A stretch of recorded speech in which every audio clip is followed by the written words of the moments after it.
Monday night, how about some baseball? Front Range League action from Blocktickets Park in Colorado Springs, Colorado. Boulder 64's at El Paso County Baseball Miracles.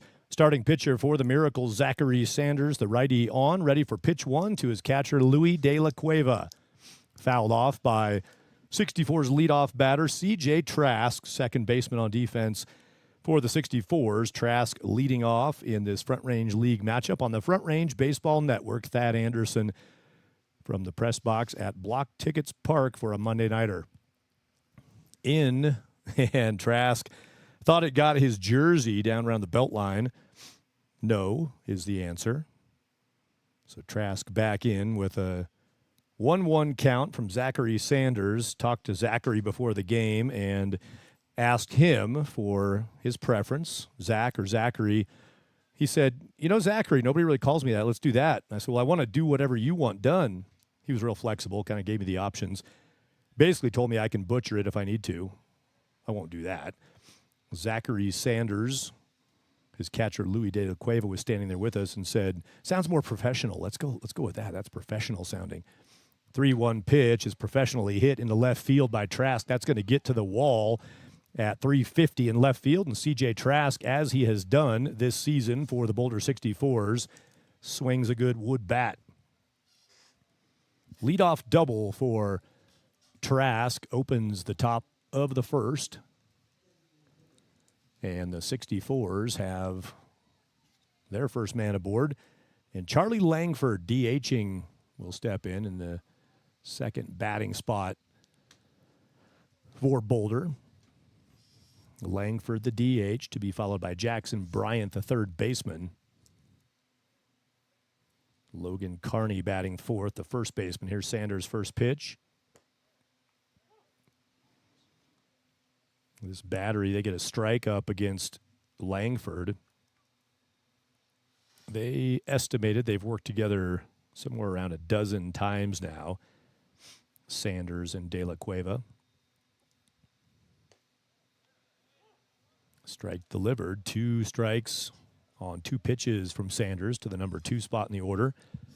Got some pregame audio with the 64's manager, head coach Tony Rucco. Get that teed up for you during some breaks in action between innings. Sanders 0-2 pitch.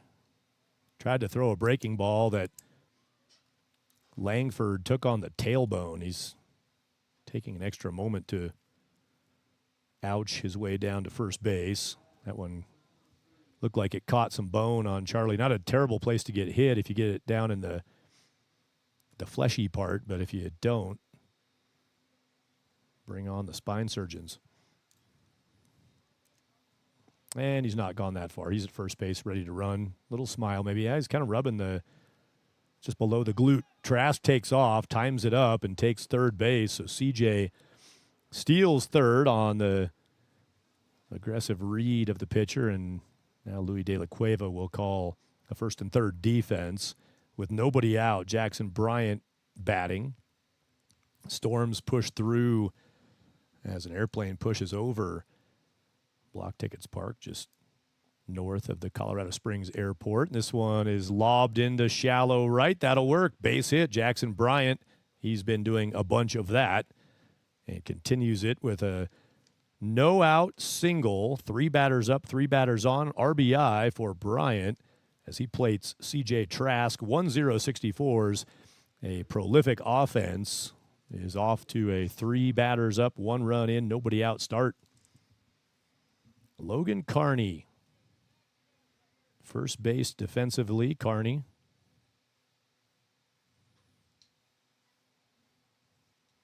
Bats number 4. Bryce Robinette, the shortstop, in the on-deck circle. Sanders' first pitch. Missed in. Robinette on deck. The number 5 batter. 6 is Xavier Farnham, the catcher. 7, Ethan Fillinger. Plays defensively, number 7, also left field. Mason Griffin bats 8th, the right fielder, and the 9th batter, center fielder Adam Moser. Sanders missed there. Gave that a little bit of a sideways head turn, reevaluating where he thought that pitch landed. It goes to a 2-0 count.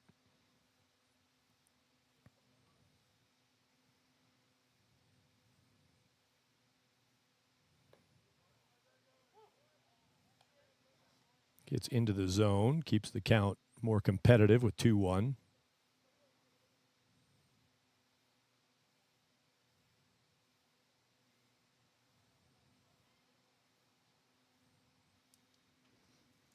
Sanders 2-1. Delivery, runners take off. That one bounces up. Might have a chance to score on it. Around third and heading home is brown-eyed handsome man, Charlie Langford.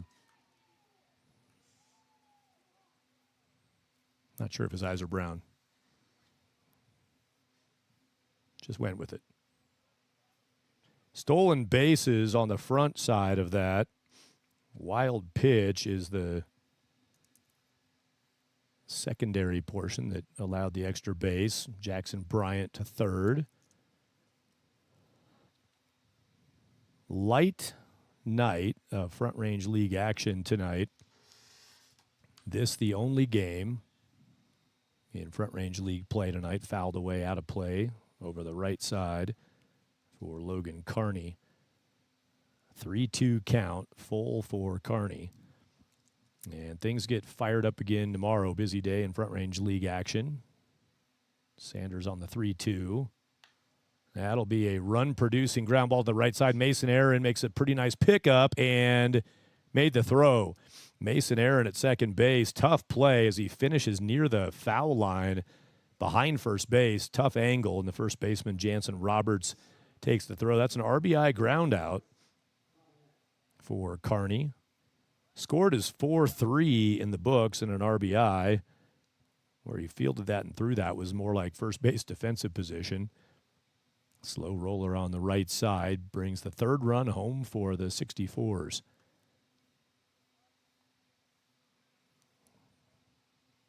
I get to enjoy a two-stop day, double dip at two different locations with the Diamond Club Collegians hosting an early game. There's a shot through the left side, base hit for Bryce Robinette. Barrels made the trip from Boulder with the 64's. They're here in Colorado Springs in the first inning. Double, two singles. Hit by a pitch and a productive ground out RBI by Carney. With one out and one aboard, Xavier Farnham, fresh off his fishing trip during a couple off days for the Boulder 64's. He didn't want to talk about it, but I will. They didn't catch anything. There, take that.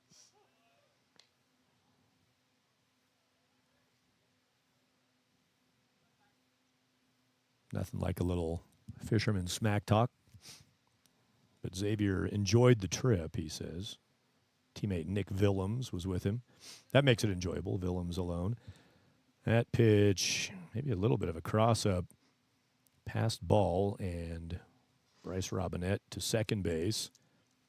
Ethan Fillinger on deck for the 64's. Xavier Farnham has a 1-1 count.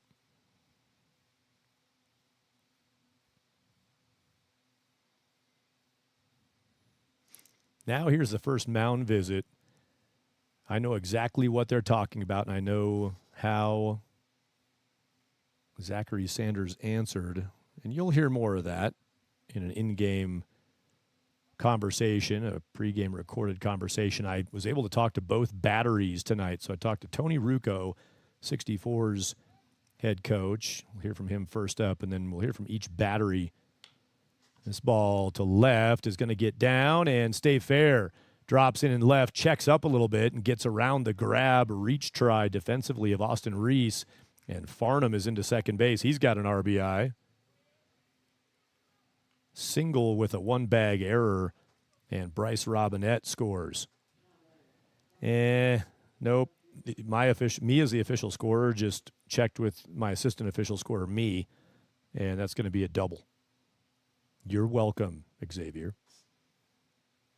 Probably had a pretty good shot at two bags with the way that ball was landed in left down the line with the left fielder Reese running toward the line for it.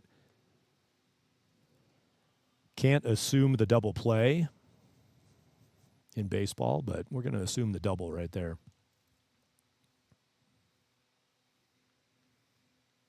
And the Miracles off to not the start they were interested in, with the 64's pouncing on 4 runs with 1 out. De La Cueva, it's back by his right foot. blocked it down just enough. Strong skill set of the catcher, Louis De La Cueva. He's a blocking machine. Ethan Fillinger, 7th batter of the inning for the 64's, just 1 out in the previous 6 guys.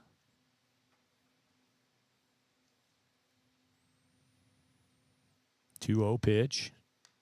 Fouled back for 2-1.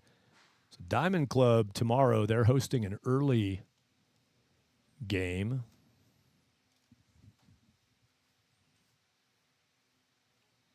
And then Boulder, the 64's, hosting a little later on Tuesday. Fort Collins Fox is at Diamond Club at 11 o'clock Mountain Time. That'll be on the Front Range Baseball Network right here. Swing and 2-2 the count. Fillinger chased down.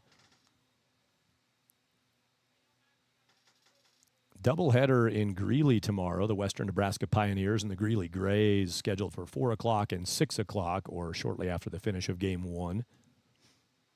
Western Nebraska Pioneers at Greeley Grays for 2. Alex Becker will have those games on the Front Range Baseball Network. Runner reads again the timing, and Farnham easily swipes third. And the capper of the day will be, that was a strikeout pitch, rang him up. Down goes Fillinger for 2 outs. Capper of the day tomorrow, Miracles at 64. So these two teams will flip locations back to Boulder and play again tomorrow. I get to go from Arvada with Diamond Club hosting to the 64's in Boulder tomorrow. 2 out. It's Farnham along to third, and Mason Griffin on his first AB. Number 8 batter sees the plate in the first inning. 64's pleased with that. This evening has turned awesome after storms were rolling around just hands full of minutes ago. Cloud cover, nice temps tonight for a 5:05 Mountain Time start. Got started just a few minutes after that. 71 degrees. That is Fahrenheit. When it's like 90 plus, that's un-Fahrenheit. Good temps tonight.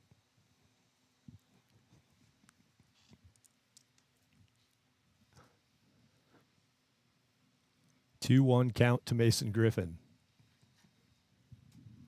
Lefty watches one away, 3-1.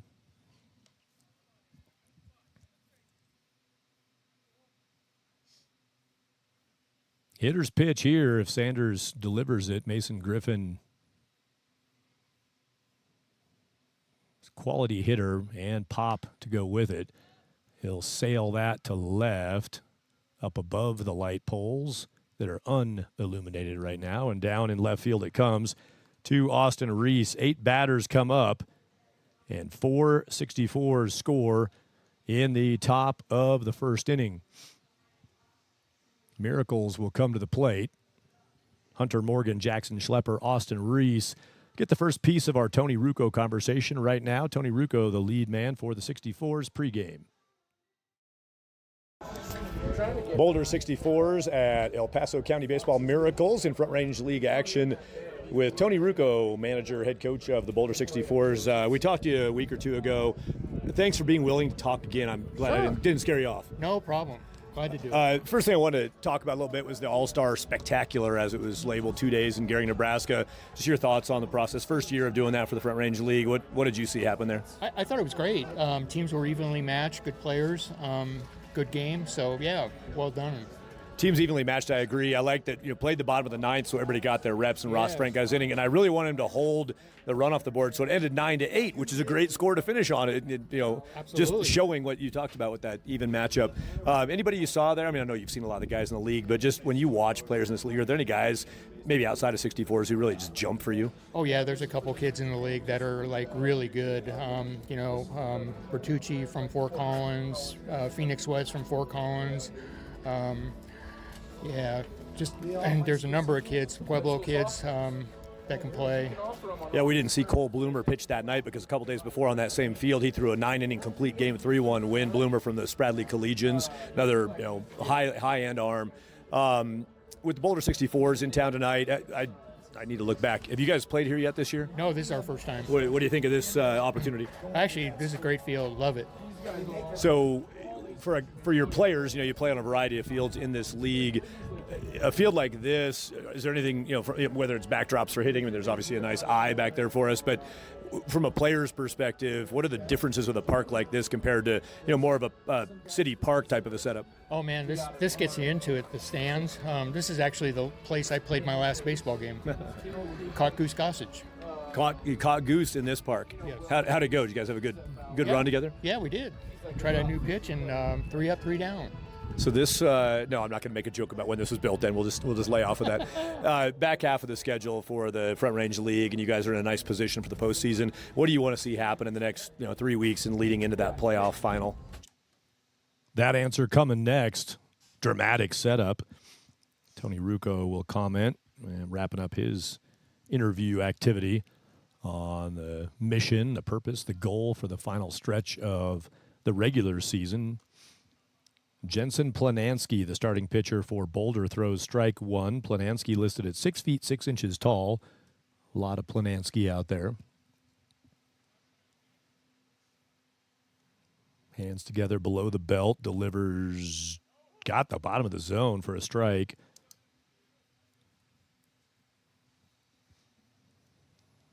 Jackson Schlepper is definitely on deck.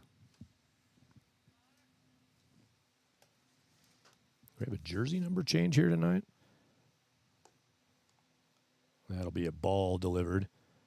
Yeah, I kind of reckon that's what happened. You got 25 on Hunter Morgan. He might have spilled mustard on his shirt pregame.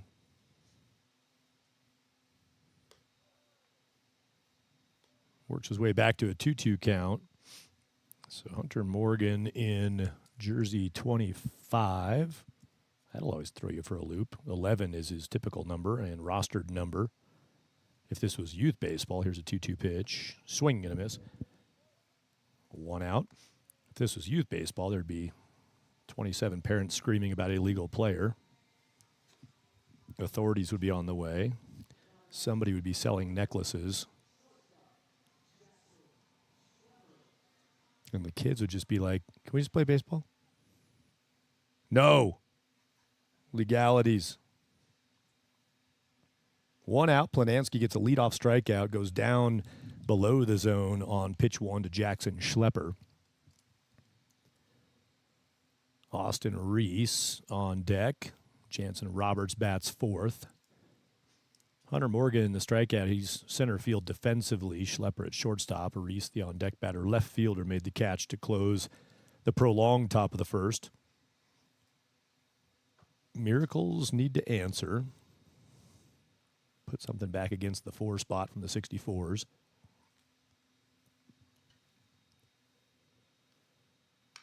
And that's going through the right side. Jackson Schlepper base hit.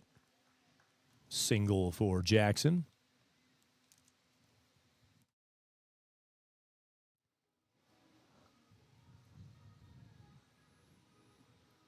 Austin Reese, left fielder, bats in the 3 spot. If you watch all 8 of the rosters in this league, the 3 spot, the leadoff guys, the 3s, the 4s, across the board, a lot of good hitters in the league, and Austin Reese has been right there with him as the 3 spot for the Miracles. Just love to watch him play offense. This one he got underneath a little bit, lobbed that to center on the first pitch of his at-bat. He flies out to the glove of Adam Moser in center. That was about as straight as you can hit it. If you're golfing right there, you love your swing. Drop that in for a little chip, putt, birdie. In this game, you're out. Go sit down. Jansen Roberts with 2 outs.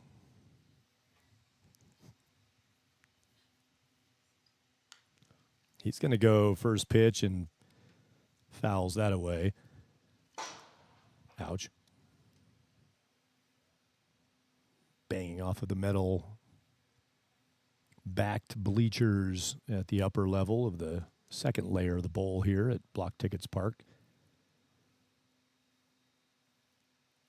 Armchairs, foldy seat armchairs in the lower, and the benches with seat backs on the upper level took that foul ball. Now a strike called, goes to 0-2.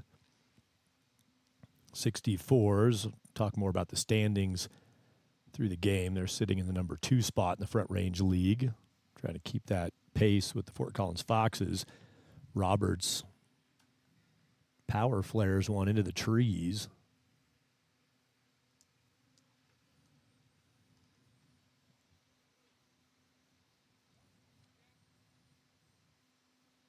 Maddox Stahl on deck, the right fielder. He's the 5 batter, hoping he can hit here after Jansen finishes. Runner takes off on 0-2.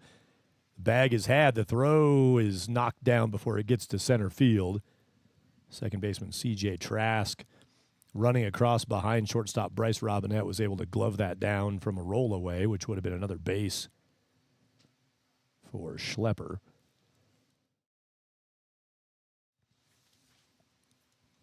Now 2 outs and a runner on 2 for Roberts with a 1-2 count. Jansen relaxed upright stance. Pitch comes from Planansky. That breaking ball spins above the zone. Jensen Planansky started the walk over toward the third base dugout, hoping he had bent that down enough. Didn't get the zone. Now 2-2.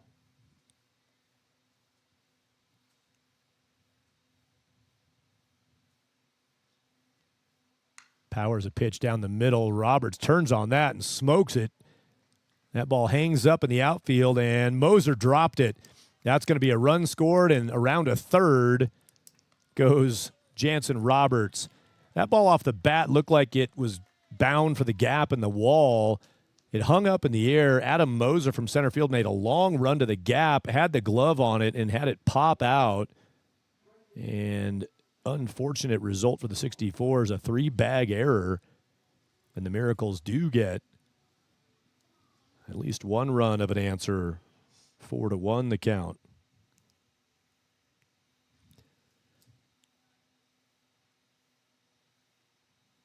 Well, obviously, play on is the theme of the night as lightning flashes out to the south and the west. I will say that you can see a long way from here. I can see Russia from my house.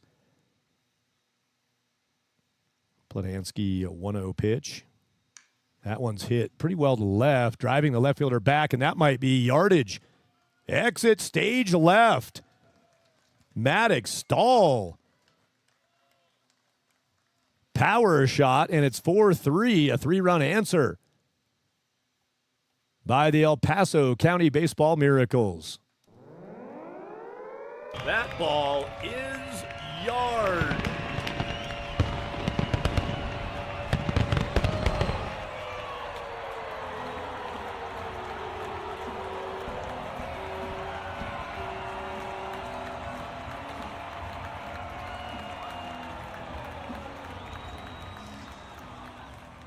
Party breaks out on the long shot from Stahl. And the 64's left the door open in the inning, and the Miracles run through it. Jeremiah Lucero with 2 outs. Breaking pitch above the zone, ball 1. Left fielder for the 64's, Ethan Fillinger. He turned, kind of acknowledged the ball, and then sort of shut it down with his back to the infield like, what? Why would I run there? That thing's heavy yard. Saved some steps on Ethan. He knew it was gone. It looked pretty good off the bat. It had a height to it, trying to judge how deep it was going. It was way gone. It sculled a bunny out in the nature area. 1-1 pitch, 1-2 count. Nice pitch from Planansky. Jensen Planansky, a graduate of Fossil Ridge High School, collegiately at Regis University in Denver. His 1-2 pitch to Jeremiah Lucero, DHing today. Lucero, the pitcher and 3 of the 4 infielders all took a good couple hard steps toward the dugout. Plate umpire gave, after they all reset, gave the up indication on that pitch. 2-2, breaking ball that stayed just above it on Lucero. Another breaking ball. This one he swings through and does not find the baseball there. 3 out. It is 6 batters to the plate for the Miracles in the first, and they answer with a 3 spot. Single from Schlepper got it going, and the 2-run blast followed that shortly after from Stahl. 4-3 after 1 inning from Colorado Springs. Finish up our conversation pregame with 64's manager Tony Ruocco.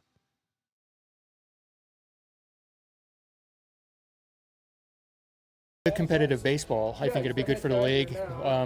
Be competitive and finish strong.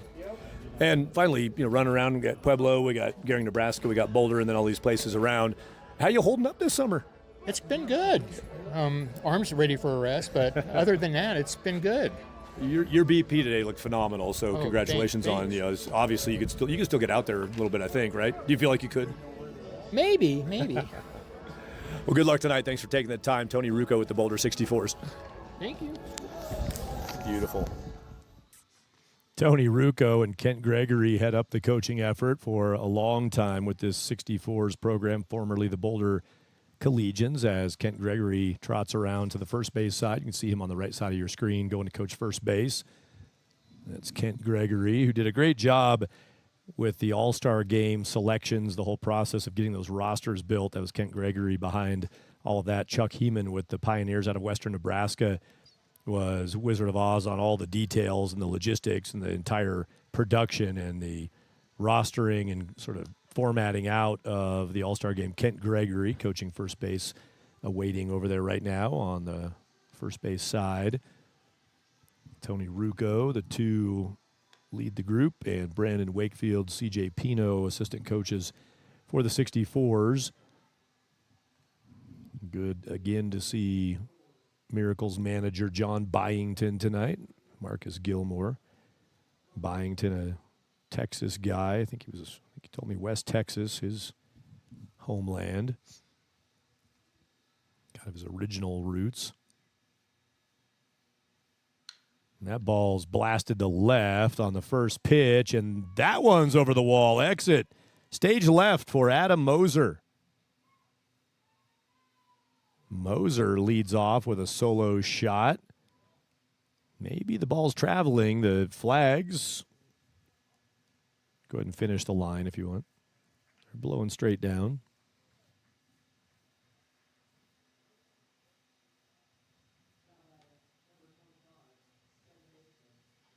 I got that from Andy Lopez, two-time College World Series champion head coach with Florida and Cal State Fullerton, longtime guy at Arizona.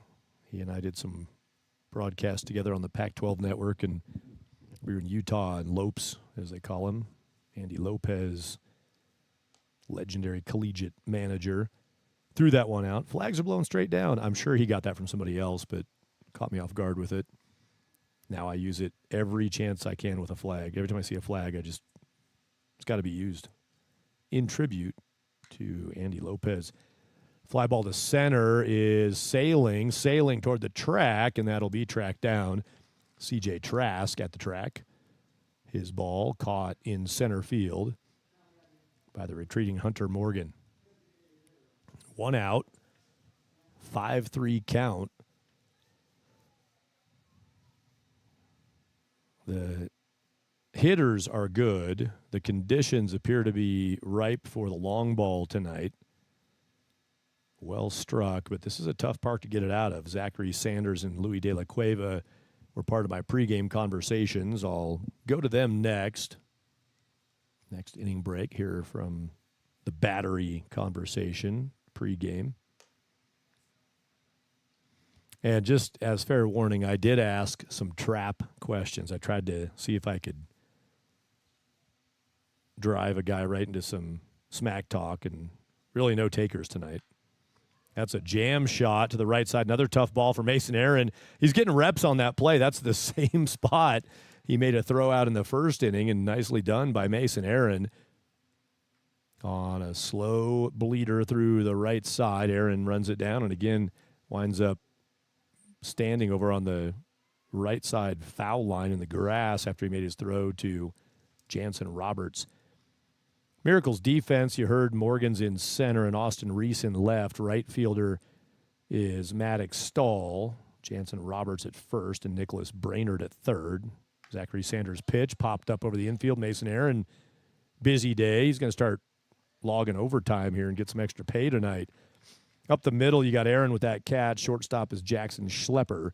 The defense, Jeremiah Lucero is the DH. So after the leadoff bomb from Moser, fly out to center, ground ball to second, pop up to second. 1 run for the Boulder 64's 5-3 in the middle of the second inning. Let's hear from Miracles starting pitcher Zachary Sanders and his catcher Louis De La Cueva. Miracles hosting 64's, got the battery from the Miracles pregame. De La Cueva and Sanders going to carve up some 64's tonight. First, Zachary, how bad do you feel for the 64's that they have to face you tonight? That's a trap question for sure. I don't feel bad, but hopefully I do good. Hopefully they end up going, wow, this guy's pretty good. How many times have the two of you, this battery, how many times have you worked together? Probably more than 12, 13 times this summer, I'd say. Yeah. What's your, as a pitcher, and he's standing right here, so you got to be careful, but what do you appreciate about Louis behind the plate? I love that he's a wall. He blocks everything. Yeah, no kidding. I talk about that on the broadcast all the time. I'm like, the dude he doesn't care about himself, I think. He just throws himself in front of stuff. For you with playing this summer and kind of, where you want to be, where do you want to be in the game the rest of the summer and kind of moving forward? Sure. I obviously have personal goals, but I think our goal should be to win as many games as possible from here on out. So if we win out, we can possibly make the playoffs. It'd be nice. Yeah, we'll take that. Louis De La Cueva, I keep talking about you on broadcast. I'm sorry. I should probably start having to pay a fee every time I say your name, just because you're an enjoyable personality. But with Zachary on the hill, what do you like about him on the hill? He's a very competitive dude. He's got that zone, that presence that when he's on the mound, but he's a competitor, so that's what I like about him. We'll get a little more out of the Miracles battery. Now the 64's battery takes over. Planansky and Farnham. And it is Louis De La Cueva leading off the bottom of 2. 7 batter. De La Cueva swings, and he's got a 1-2 count after the swing and miss. Louis De La Cueva, 7th. The catcher, number 8 batter, third baseman Nicholas Brainerd is on deck, and the second baseman, the busy Mason Aaron, will bat 9th.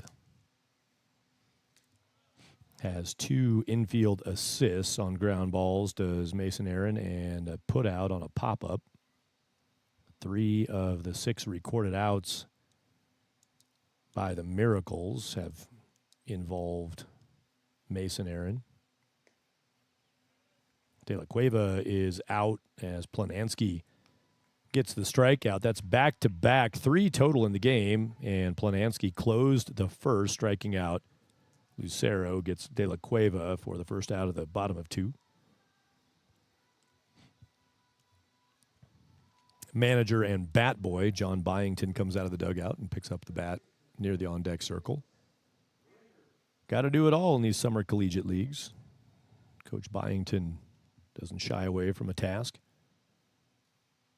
His familiar first spot on the top step of the first base dugout. You can see Coach down there next to the on-deck hitter, Mason Aaron.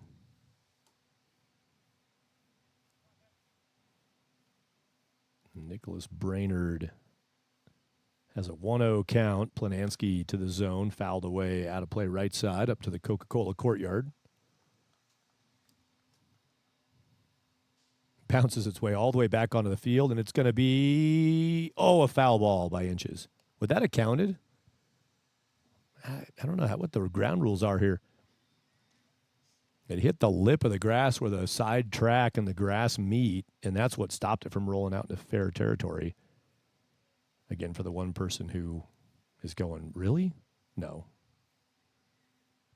You can't bang it off of the patio furniture in the Coca-Cola courtyard and get a base hit out of that, although that would be cool.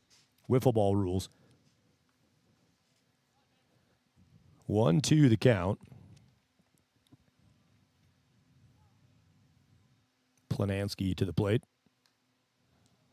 Good spoil by Brainerd. Tough pitch inside, and Nicholas got a slice of that back to the netting.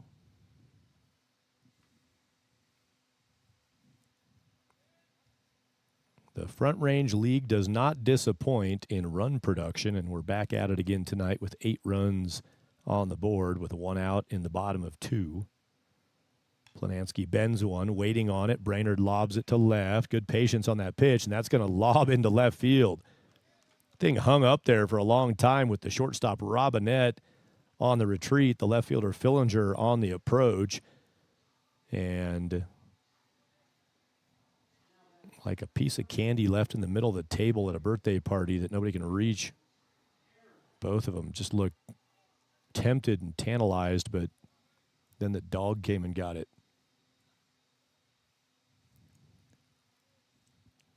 I have not been drinking. Ground ball to the left side.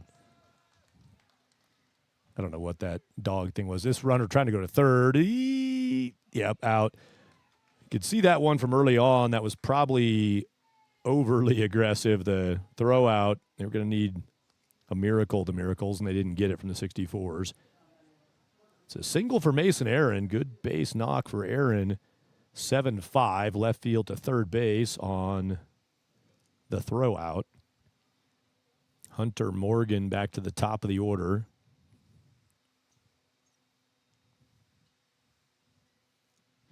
Two down and a ground ball on the first pitch to short. Takes a little up hop at the end, but no problem for Robinette. Yeah, the players, C.J. Trask, I think, knew there were 2, but the scoreboard said 1, and so for a second there they thought about turning it, but Trask was certain that that was the third out. It was. Fielder's choice off the bat of Hunter Morgan forces out Mason Aaron, and the Miracles do not answer the 1 run in the top of the frame from the 64's. It's 5-3. Take you through the rest of the conversation with Louis De La Cueva and Zachary Sanders from the Miracles, the battery going back at it right now. What do you like about you behind the plate? I try to be as calm as I can back there, but obviously as being a catcher, you got to be the quarterback. So you kind of have to be looking around, and I got to be like John's third eye, you know. Back to Zachary real quick. This park pitching here, what are your thoughts about being on the hill in this particular park? You know, the mound isn't as high as I would love it to be, but it's definitely a pitcher's park. It's a very big field. Yeah. And last thing from you, Louis, the first time you go out, ask for time, go out and talk to Zachary, tell me what you imagine you're going to be saying. Like, we want the actual word for word. What do you do when you go out? What are the words going to be? So for the first meeting, we're going to say, what's for dinner? We're going to do chicken parmesan or marinara spaghetti. That's going to be the first. That's going to be the first question on the first meeting. Okay. And then what do you choose, chicken parmesan or marinara? I'm going to have to go chicken parm. This is the hard-hitting stuff we get you on the Front Range Baseball Network. Good luck tonight, guys. Thanks for taking the time. Thank you. Yeah.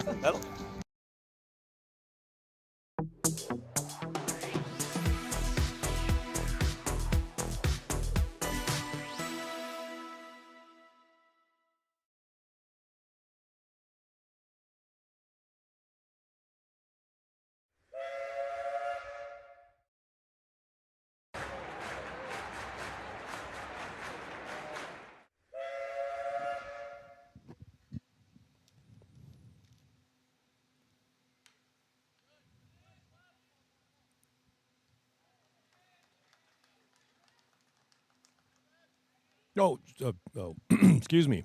Chicken parm. Pop out to second base. There's Mason Aaron again, and that's back-to-back pop-outs to the second baseman. Jackson Bryant popped out to end the top of 2. That pop-out by Logan Carney. Credit to Zachary Sanders on the pitch delivery to jam up 2 good hitters. The number 3 batter, number 4 batter for the offensively gifted Boulder 64's. Louis De La Cueva's throw came out like it was an undercharged cell phone. Died on the way to the mound. Sanders goes and picks it up on a hop. I don't know what happened there. I don't think he hit anybody. It's a right-handed batter and a right-handed thrower, so it wasn't deflection. I think Louis must have just lost that one out of the hand. Bryce Robinette, shortstop, singled his first time up, scored a run in the first inning, takes a strike. 2-1 count. –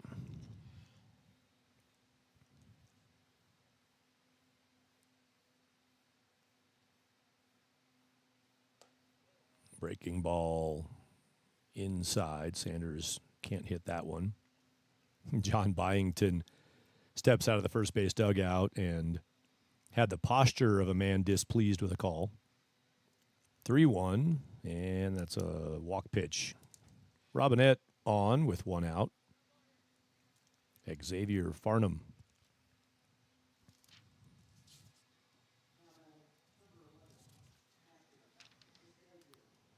I was privileged to, as raindrops start to fall, umbrella sprouting. You can see that popping up. Sanders with one out, one on, and he pulls that pitch wide of the plate. De La Cueva gets back to the backstop. Robinette gets one on the wild pitch. Had the privilege of bumping into the grounds crew again on the field tonight at Blocktickets Park. Really do a nice job here. They put the effort in, pulled the tarp out a couple nights ago, the full field tarp. Colin, the head groundskeeper, and his assistant groundskeeper, Jimmy, doing the work. Said hi to them tonight. Thanked them again. 1-0 pitch, 2-0 count. So I imagine if you're eyeing your screen, you're seeing the flashes of lightning, and I made the comment about play on tonight. But the other side of that is, I mentioned you can see a long way from here. And as many of you are aware, the lightning tracker apps are used, and the distance is measured, and the judgment is that the distance is okay. Fly ball caught in left center. Runner will fake the tag. Long run from center field for Hunter Morgan. Nice play. Left fielder for the Miracles, Austin Reese, was coming to it. It's to his glove hand side. Looked like he started to make the call and commit to it, and then the center fielder with priority, Hunter Morgan, knew he had a bead on it.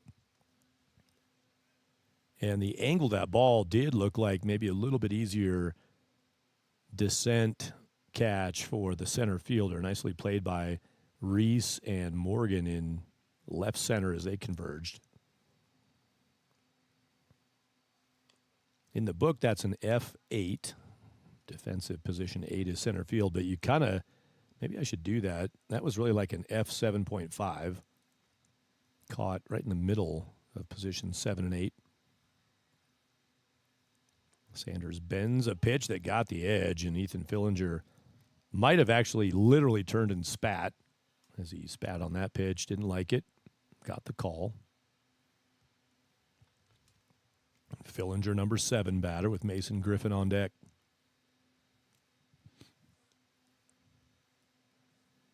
Pitch is down. Bryce Robinette walking into his lead.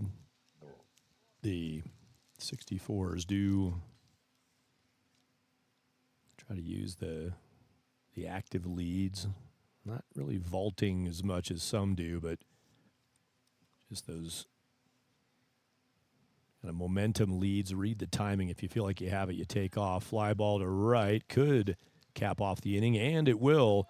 Miracles right fielder Maddox Stahl takes that for the first time tonight in a frame. The 64's do not produce a run. Good trend for the El Paso County Baseball Miracles. Pop out to second. The walk to Robinette and fly out to center. In the left center and a fly out to right. It stays 5-3. I don't know about you. I'm going to have some whatchamacallit.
Miracles down by 2, batting bottom of the third inning on the Front Range Baseball Network.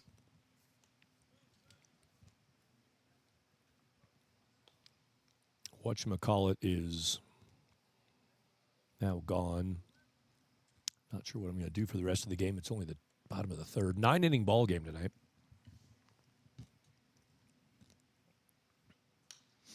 That ball into the bat, tapped over second base. It'll drop. And Jackson Schlepper has his second hit, this one of the bloop variety.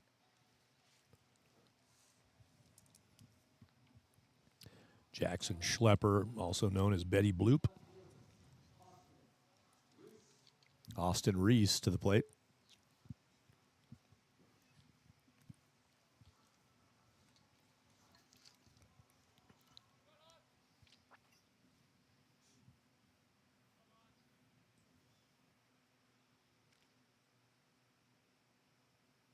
Jensen Planansky. There's a tapper that is foul. That was spinning at the line. Xavier Farnham trying to attack that fair and just couldn't grab it before it sidewindered back foul. Bat was out there in the vicinity too as Reese took off and left the lumber laying right down the first base line where that ball was spinning. No real interference concern there, just incidental bat location. Natural spot to drop it on your way out.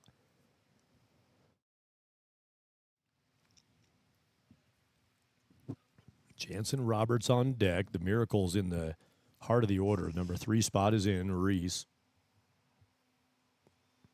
Gets a good pitch to hit, drives it to center, and more on it than realized. Moser misread it, came in a step or two. That ball got over his head. It's a double. Trask turns and fires it to the plate. Concerned that Schlepper might have been coming around. Jackson holds up at third, and Reese has a double. 4-10 to center field at Blocktickets Park. Deep out there.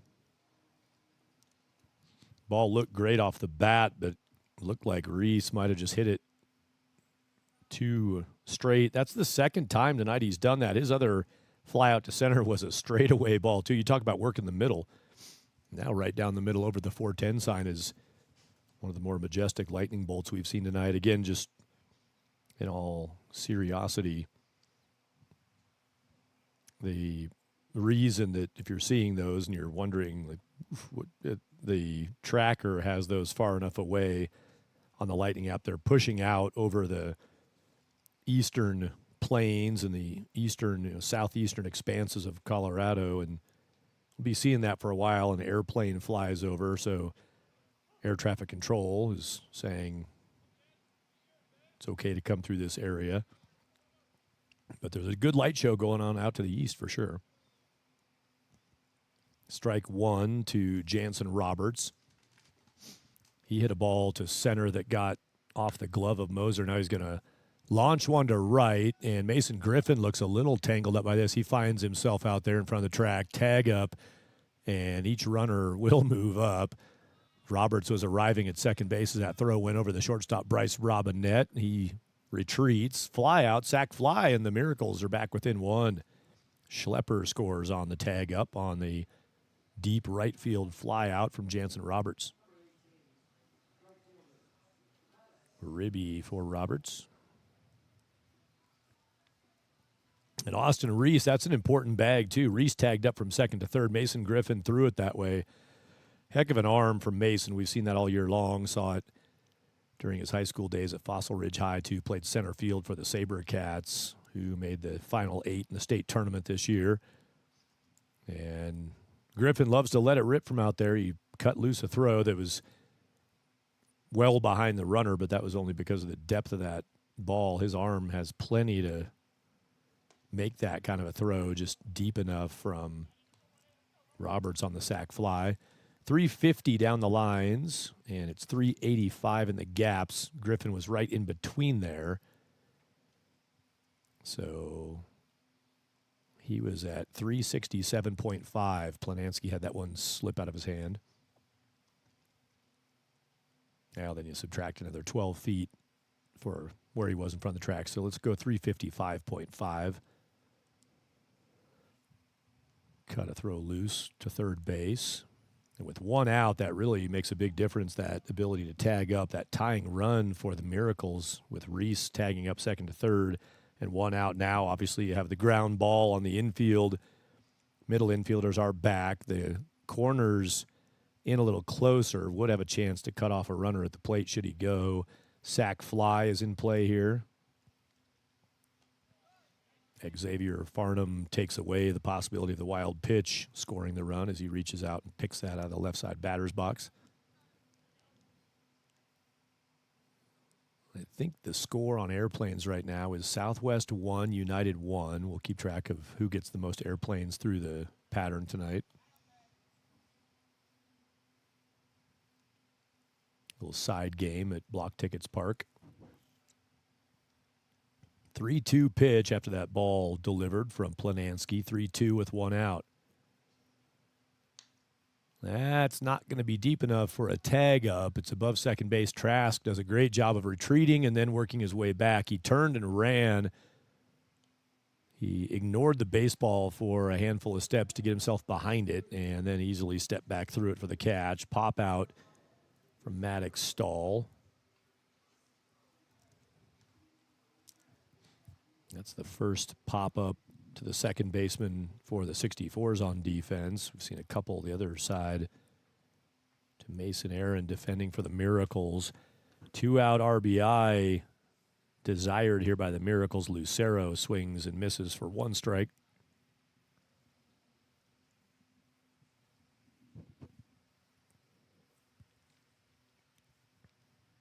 0-1 pitch. It's a strike. Farnham had it pop out of his glove. No problem there. He runs it down. Lucero is in an 0-2 situation. Struck out his first time. That ended the first, and now trying to keep the third inning alive.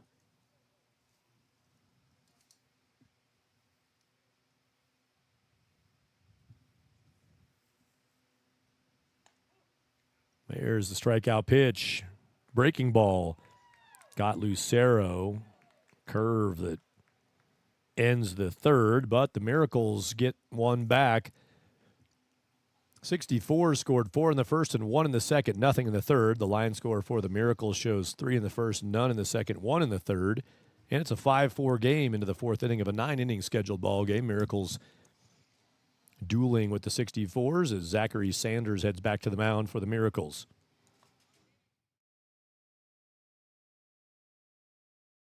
River Morgan presents famous baseball quotes. Hey, Dad, Legally ask you not what what I I do do when there's no baseball. Keeps the parrot I'll tell tell you what off I do. the streets. I stare out the Yo, window. there's and no wait for crying in baseball.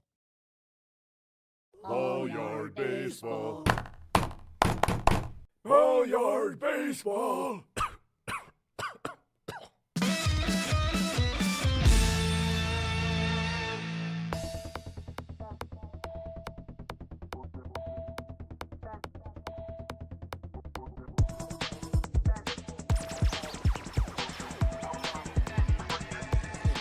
When I feel like, when I feel like, when I feel like, back when I feel like, I'm gonna get back when I feel like.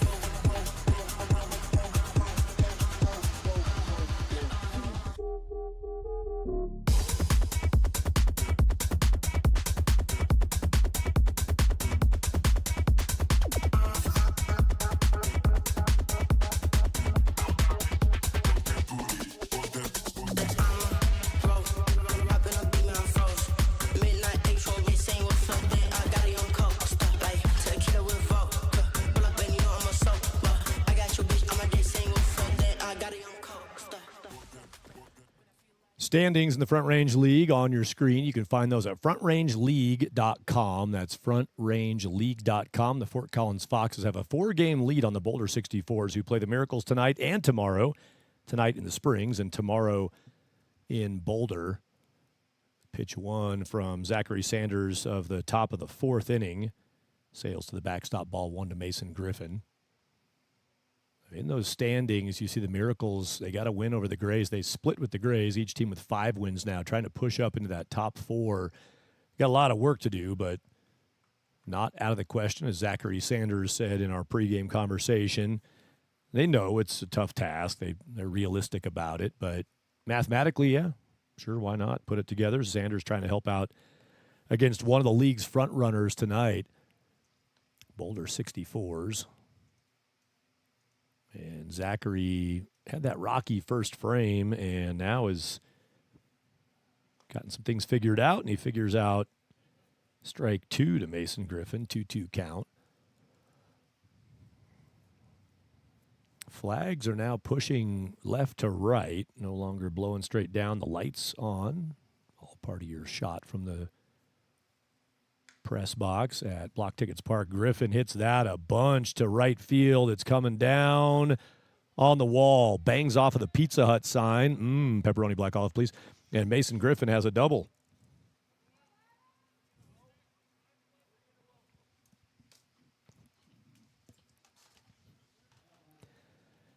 Hard to tell a ball out there with those white signs, the Pizza Hut sign, got the Grinder Sandwich Company combo next to it, and the Elegante Sweets, pardon me, Elegante Sweets sign. That's where that hit, right below the clock out there, the 6:05 p.m. Mountain Time clock under the Vibes sign. Bunt from Moser is up at his chin, and he gets a bat to it, saving his undeniable good looks. Moser bunts it foul. It bounced off that white sign. Hard to tell. You kind of lose it out there. Griffin almost hit that out off the tall wall at 385. Leadoff double on 2 strikes. Mason, the big swing. Adam Moser trying to move him along. 1-1 count. I mentioned that Xavier Farnham, the catcher for the 64's, they've had a few days off between games. He went fishing with Nick Willems. 1-1 pitch. That's blasted to left. Looks like it's going to get foul. Had the distance. It's a foul ball, 350 down the line. It's just wide of the foul pole in left. Try to reframe that for you. Usually get both those poles in your shot. It's hard to do. It's just a little bit. Hold your left tongue. There you go. Foul pole on the left side of your screen. That ball was just foul. Moser now fouls one back. He's got a 1-2 count. Mason Griffin at second base with a double. He said that during their couple days off, he went camping with a couple buddies. I think Breck Benedict, one of the pitchers for the 64's, was part of that camping trip up near Red Feather Lakes, northern Colorado.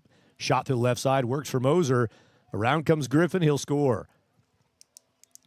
2 batters up and a 1 run in on a double from Griffin and an RBI single from Adam Moser. 6-4, 64's. That's something we need to get on. There should be a promotion. When the 64's have a 6-4 score, you should get like a free half dozen or 6 of 4 somethings. We'll work that out. A little more work to do from the creative department on that. 64's lead 6-4. Nobody out in the top of the 4th.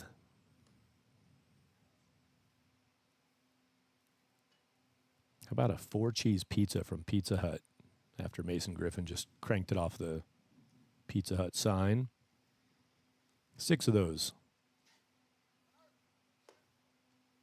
De La Cueva fires down on a steal go from Moser, and Moser's got the bag. So call your local Pizza Hut at 999-9999-99996 and see what happens. Let me know. I'm curious. There's a liner that's through, past the reach of shortstop Jackson Schlepper, and Moser's held up at third. Here come the barrels of the 64's. Boulder barrels are hot, and Trask has a single. Double, single, single. Bullpen empty for El Paso County Baseball Miracles, not for long. Coach John Byington just looked down the line on the leaning rail, and now he's giving a sign for their first and third defense as De La Cueva relays that out to the defense. Charlie Langford hit by pitch in his first time up, ground out to second base, second time in.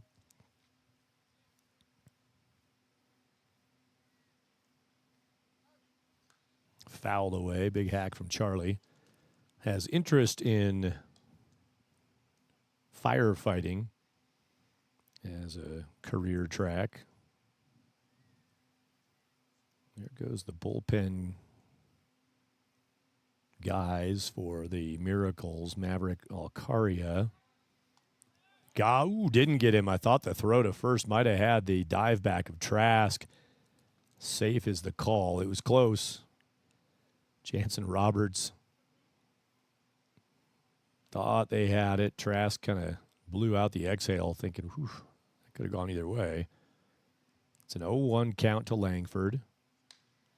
He'll send that to center. That's going to score a run on a sac fly. Runner was not going, so Trask is easily back to first. And second run of the inning, Moser tags up and scores. Adam off his RBI single comes around. And it's 7-4, 64's.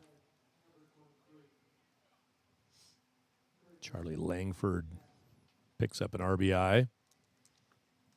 As a run scored in the game also. He's 0 for 1 on the night now with a sac fly. That does not count as an at-bat. Hit by a pitch does not count as at-bat, as an at-bat. Got the ground out for 0 for 1. Run scored, RBI in the mix. Maverick Alcaria is the arm-warming righty for the Miracles.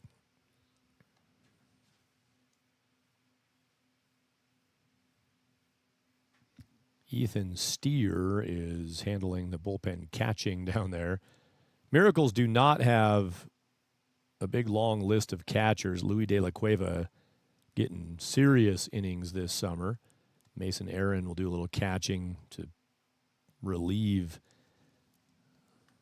De La Cueva or give him a day off back there, but it's Louis' plate to manage. And so when they go down to the bullpen, a lot of times you'll see a pitcher also handle the catching duties. The pitching staff self-manages down there. It's Maverick Alcaria, who looks like he'll be the next arm up to follow Zachary Sanders. Going to throw you the 64's battery conversation during the next inning break. Ground ball towards second, and it's bobbled by Aaron. He's going to go still on the lead guy and got him. That had double play potential. Mason Aaron had it clang out of his glove. He recovers it and makes the feed to second base in time, getting Trask on the front end of that. Fielder's choice, Jackson Bryant aboard at first.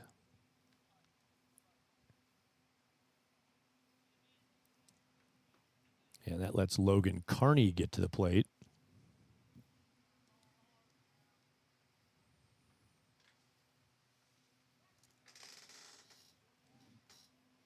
Well, I'm going to go ahead and cue it up. Pre-game during 64's batting practice, I bumped into Logan on the field. Zachary Sanders wants a new ball, rolls in the ungood one. Toss out the good one. Logan, I was walking by going to talk to Coach Tony Rucco, and Logan said, hey, I love that your home run call at the All-Star game. There's a bouncing pitch that lets Jackson Bryant move up on a wild pitch. I said, oh, it's all a blur. What was it? And if he hits one out, I'll reenact it for Logan. Let's see if Logan can get into one here. The number 4 batter, power hitter for the 64's. With Bryce Robinette on deck. Strike there, and it's a 1-1 count.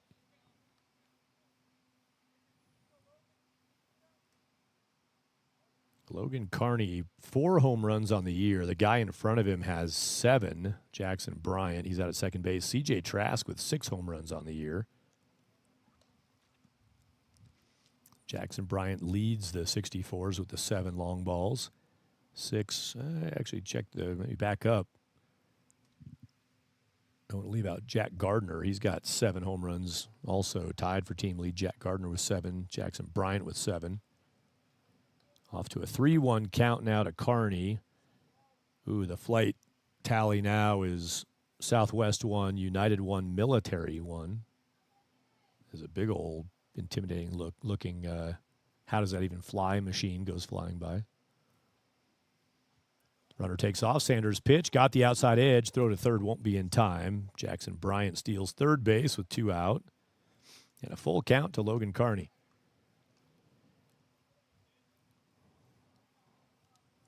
So 7 home runs each for Gardner and Bryant. 6 for Trask. 4 for Robinette and Kearney. Kearney loved to launch his 5th right here. He'd more importantly like to just knock something free of the defense to score this run, and instead he'll take a free pass. Walk pitch to Kearney. He's aboard for the first time tonight. And Bryce Robinette walks in. Jackson Bryant leading the 64s in batting average with a .544 mark. 49 hits on the season, team high. Logan Kearney next up on the average list, number 2 on the team at a .459. And here's Bryce Robinette. He's 1 for 1. Going to throw down to second and a rundown. That's going to score the run. Kearney gets in the rundown. Roberts chasing him, and he'll tag him out. And the run scores. So the action on first and third does bring in Jackson Bryant, and it's 3 runs in the inning for the Boulder 64s. Kearney shuts down the steal run on the throw to second, gives himself up, buys time for Bryant, and it's 8-4. The 64s continuing to make the offense go. The bottom of the 4th for the Miracles. 7, 8, and 9, De La Cueva, Brainerd, and Aaron. Here comes the battery again, and let's hear some of the comments from Planansky and Farnham.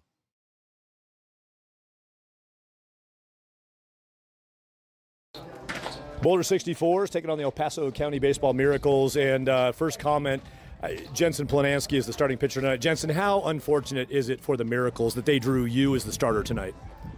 You know, I'm sure they'd rather see maybe Breck Benedict, but they're getting me tonight. I don't know, my defense is going to get a lot of action. Just try and keep my boys busy tonight. So, Great job not taking the bait and talking some smack. That's fantastic. We wanted to catch a few words. You're in game when we play this, so we'll see how it unfolds today. Not unravels, but how it unfolds. I've been told you're a master of, I don't know if it's all decades of music, but 80s music. Is there one artist or band from the 80s that you could pull off the top of your head that would be your go-to or one of your anthem tunes?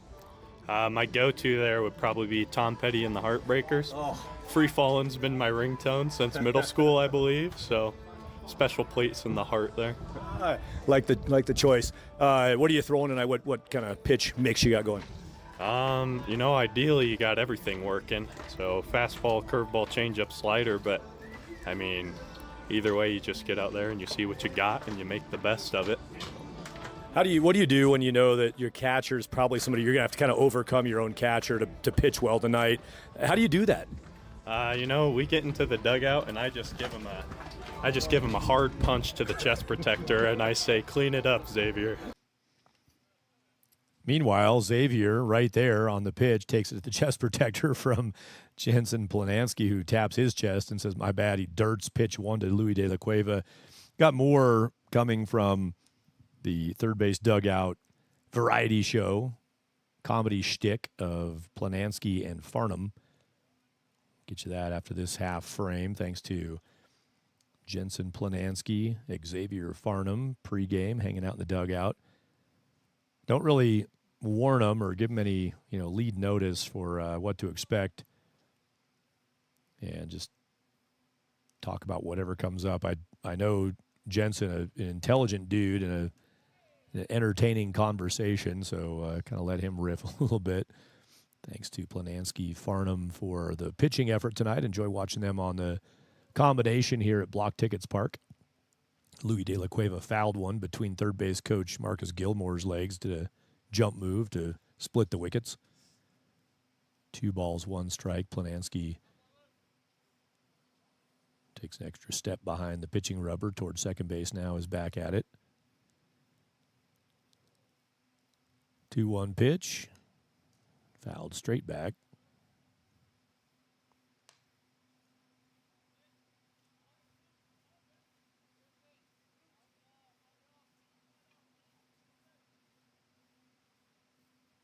Two the count.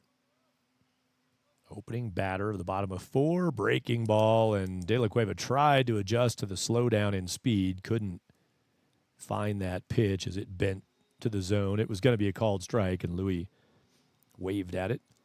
Nicholas Brainerd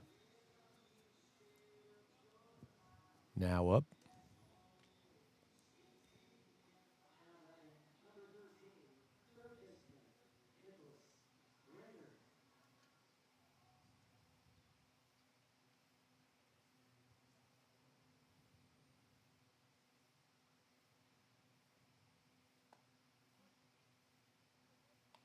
Strike 1.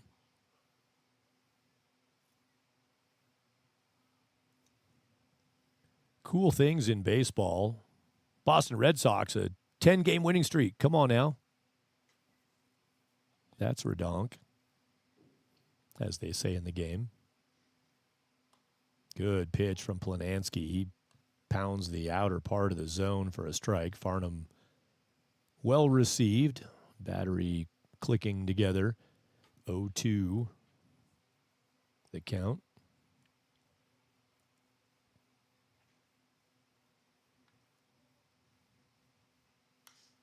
Another bending pitch. That's lobbed toward right. Griffin works toward the line. Glove hand side makes the catch. 2 away. Brainerd flies out to right. 2 down. So Nicholas Brainerd singled his first time, was thrown out trying to go to third base on a Mason Aaron single. Mason is 1 for 1 as he gets back in the box. Number 9 spot in the order with 2 down in the 4th.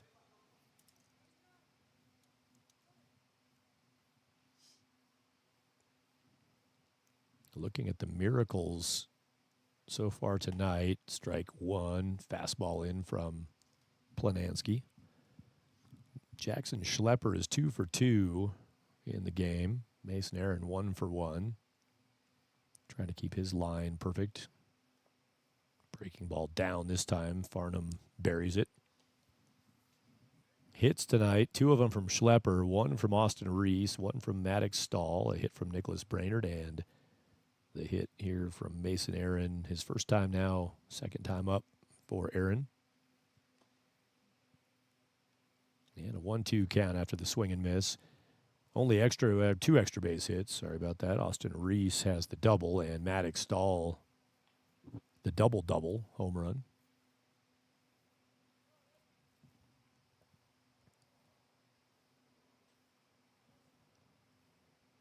Planansky's bending pitch is a strikeout. 2 more in the inning. That one looking by Mason Aaron. 6 strikeouts through 4 frames for Jensen Planansky. Jensen, he is at 61 pitches through 4 frames, so we'll probably see some more Jensen. We'll hear more from him and Farnham right now. Zachary Sanders returning to the mound for the Miracles. He is on 76 pitches going to his 5th inning of work. Sanders retakes the hill, and we finish up the pregame chat with the 64's battery, Planansky, and we'll hear a little bit from Farnham now. So that's it right there. Good luck tonight. Now we're going to step over and with that smack talked, Xavier Farnham, you're catching Jensen Planansky tonight. How hard is it to catch a guy who just can't throw strikes? Oh, man, it is tough, let me tell you. I'll have him figured out today, though, and make sure he's locked in for the day. Psychologically, I know as a catcher, you have to really manage a guy's brain. Is that even possible with this guy? No. His brain's probably the size of an almond. I can't really tell, though. All right, we're obviously having a little good time here at Blocktickets Park. How are you doing in the league this year? What's been your how do you feel about sort of the process so far this summer for you? Oh man, it's been fun. Just getting better and getting the reps that I need.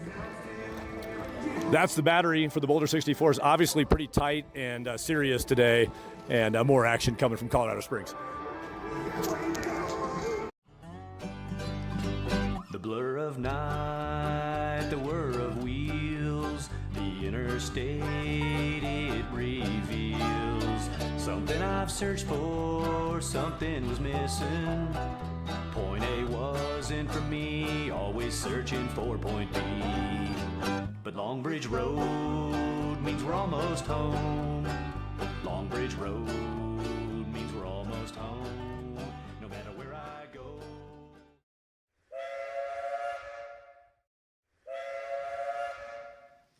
9-inning ball game is charted up for tonight. We've played 4, and the visiting Boulder 64's lead 8-4. Zachary Sanders' first pitch, ouch. Bryce Robinette was at bat last inning when the first and third steal went in play. Run scored from third Bryant with Carney thrown out and a rundown between first and second. So Bryce Robinette heads back to the plate with a fresh count, and on the first pitch, he has that in the back. Party in the back for Robinette. Xavier Farnham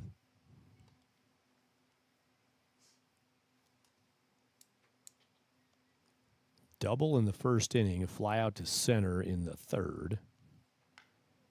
That's a pop-up over first base. Roberts lets it drop, and Robinette is doubled off. That is that's a little bit of terrorism defense right there. There's no infield fly if it's only first base. So if Roberts catches that, Robinette did exactly what he's supposed to do. He stands on first base, but then he's compromised. He could have just stayed on the bag and let the runner come in behind him. And if Robert steps on the bag, that runner's out and Robinette stays. Or if they both touch the base at the same time, then the runner's out. But instead he comes off, and that's a good thing that Roberts did that because this ball's down in right field for extra bases for Ethan Fillinger. 2-out double from Fillinger. So it's the infield fly with less than 2 outs. It has to be first and second or bases loaded. But it's never an infield fly with only first base occupied. It's also never an infield fly with 2 outs. But with less than 2 outs, the whole point of the infield fly rule is so the defender can't purposely let the ball drop and double off runners because they have to hold up assuming a catch. In that case, that's the perfect time for it. It was right by the bag at first, too. So Roberts kind of forced the issue there, lets it drop, and he gets 2 outs out of it. Now Fillinger follows up with a double. That is a first base position is labeled number 3 on defense. So that's a 3 unassisted DP by Jansen Roberts. I asked Jansen before the game tonight, how much first base have you played? And he said, well, that's actually what I wanted to do this summer with this team. He's been playing a lot of third base just due to kind of personnel availability stuff. Sanders' pitch is a rip down the line foul from Mason Griffin. Mason has a 2-1 count. So Jansen Roberts, a lot of third base, played a little bit of shortstop, as I recall, too, in a game previously this year. And then I saw him the other night at first base. He made a couple of really nice plays. He had one ball off the face, off the chin that he took and made an out on that. He also made a sweet catch behind first on a liner. And he said that's what he wanted this year. He thinks that's where he's going to be playing in college. And I think Jansen's told me it's Crowder College where he's headed. So he's getting the reps over at first that he has interest in, and he makes a creative double play as part of his first base resume. Crowder College in Neosho, Missouri, fouled off by Griffin.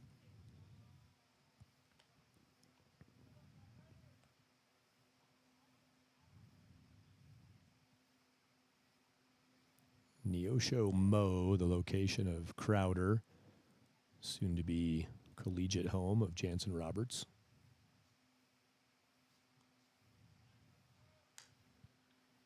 Ball down the first base line will be foul, just wide of the bag. It's off of Mason Griffin. It was foul long before that.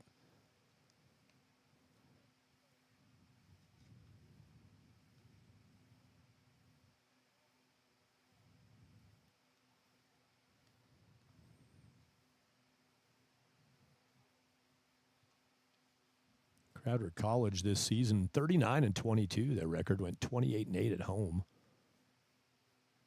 That's usable. This ground ball again to first, and Roberts sits on that for the out. And Jansen Roberts makes all 3 outs in the inning. No runs for the 64's. The first baseman featured in that frame, including the Al-Qaeda pop-up drop for 2. Griffin is out on the ground ball. All 3 outs unassisted to the first baseman. Don't see that more than next to never. Top of the order for the El Paso County Baseball Miracles, bottom of the 5th inning. It'll be Hunter Morgan, Jackson Schlepper, Austin Reese with the Miracles down by 4 at the top of their batting order.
Hunter Morgan leading off the bottom of 5.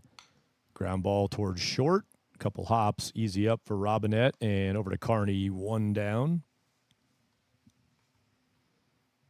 Before the game, down in the dugout, I was getting the lineups and had the great pleasure of getting the lineup with a couple of the hitters featured in it. Look at that shot. This is Jackson Schlepper. He's on the left, pointing at his name on the lineup, and Jansen Roberts on the right. He'll bat 4th. He'll get up this inning if somebody reaches, either Schlepper or Reese. They were proudly presenting themselves in the number 2 and number 4 spots as I was getting a shot of the lineup card in the first base dugout for the Miracles. Look at the big old smiles pregame. Strike delivered here to Schlepper. He's got an 0-2 count. Thanks to Jansen and Jackson for presenting the lineup card for the Miracles. Schlepper sends that down the right side. That'll get to the bullpen. And Klang in the corner, Maverick Alcaria is still down in the bullpen. He thought about trying to catch it and then thought better of that as it banged off the bench and the wall. Ricochet.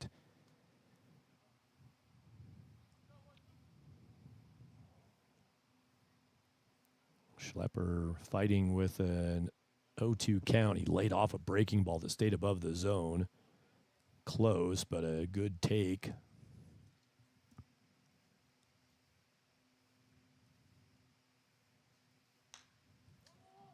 Off the pitcher's glove, Planansky. Down the line goes the speedy, but not quite speedy enough Schlepper. Nice glove flip play by the second baseman, C.J. Trask, on a deflected ball by pitcher Planansky. Trask goes a long way, makes the glove pick and glove flip for the second out. Big out there with Reese coming up, doubled his last time. He has hit 2 balls directly straight away center. Talk about using the middle. Probably just a little bit of exaggeration, but almost no exaggeration when I say he sent those both right over the bag at second. This one he rolls just to the shortstop side, and that's a quick frame for Planansky. 3 ground balls, 2 to shortstop, 1 back up the middle that was deflected to second baseman Trask, and it's A hat trick of ground ball outs for the starting pitcher, Jensen Planansky, who's worked through 5 in the game, giving up 4 runs and his team ahead 8-4. Top of the 6th of a 9-inning ball game, 9-1-2 for Boulder. Moser, Trask, Langford coming to the plate.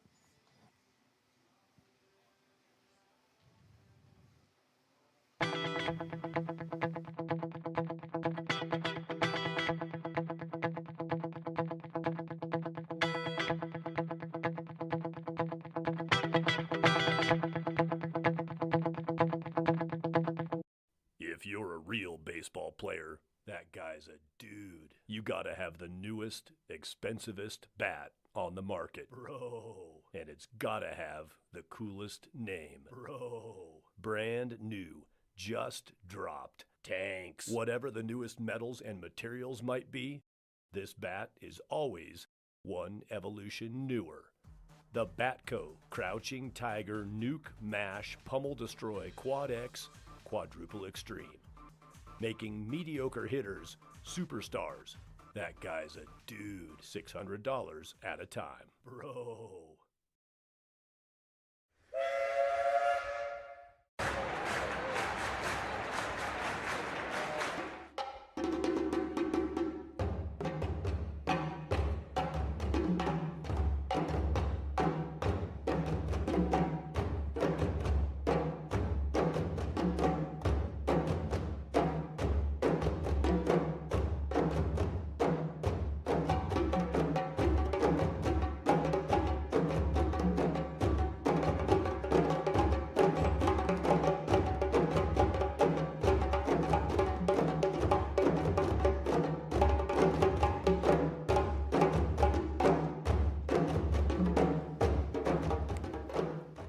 Pitching change for the Miracles. Maverick Alcaria now on for El Paso County Baseball. Pitch 1 fouled back by number 9 batter Adam Moser. Moser 2 for 2 in the game. He's got a home run in the second, single in the fourth. His home run a solo shot. His single also drove in a run. 2 RBI, 2 runs scored. Productive offensive night for Moser from the 9 spot. Maverick Alcaria, nice breaking ball. Mav asked if that was down, and he'll try again. That was a pretty sweet pitch. Laid off it, did Moser. 1-1 count.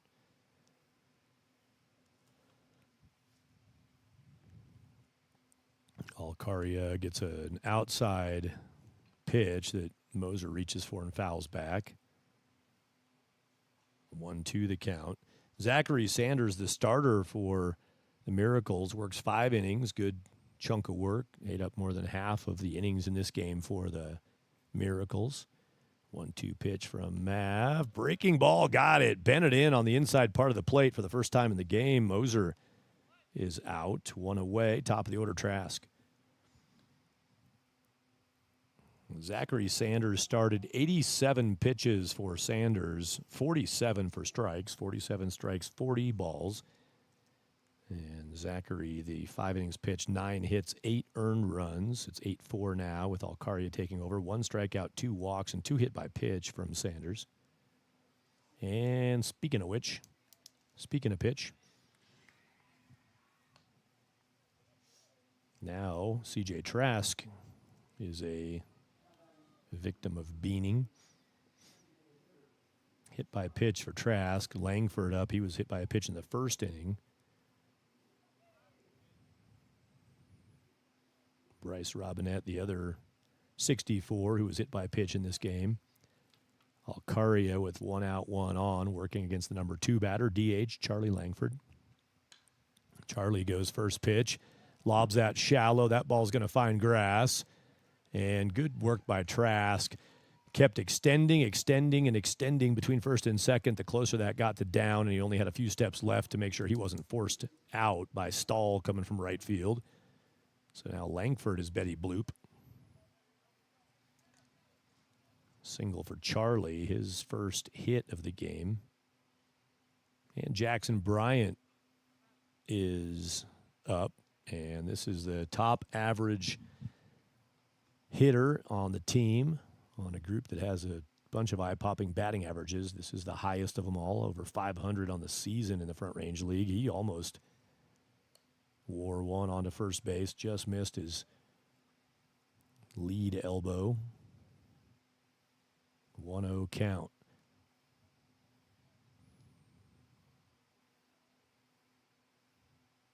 Bryant turns on one and blasts it foul down the left side. That hit a bird or some form of wildlife in the tree thicket down there. PETA is on the way.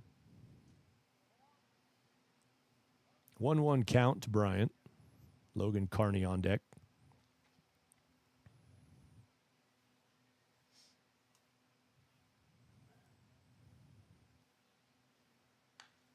This is popped way high. That's a tall infield fly is called. Tall pop to Roberts. He knows enough not to let that one drop.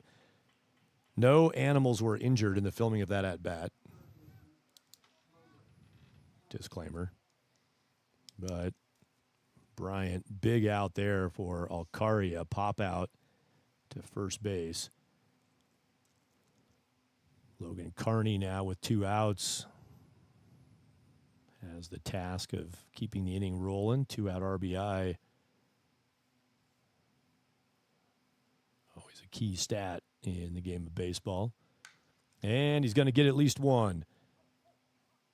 That ball is solid single to left, and around comes C.J. Trask. Logan Carney gets it done. Carney with a single to left. Langford to second. Logan Carney, his first hit of the game, produces the 9th run for the 64's. Bryce Robinette bats for the second time in 2 frames. He led off the 5th inning, now bats in the 6th.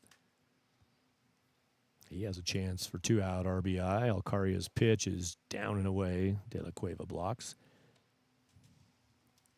Both bullpens empty. Should see Jensen Planansky for a 6th inning of work for the 64's.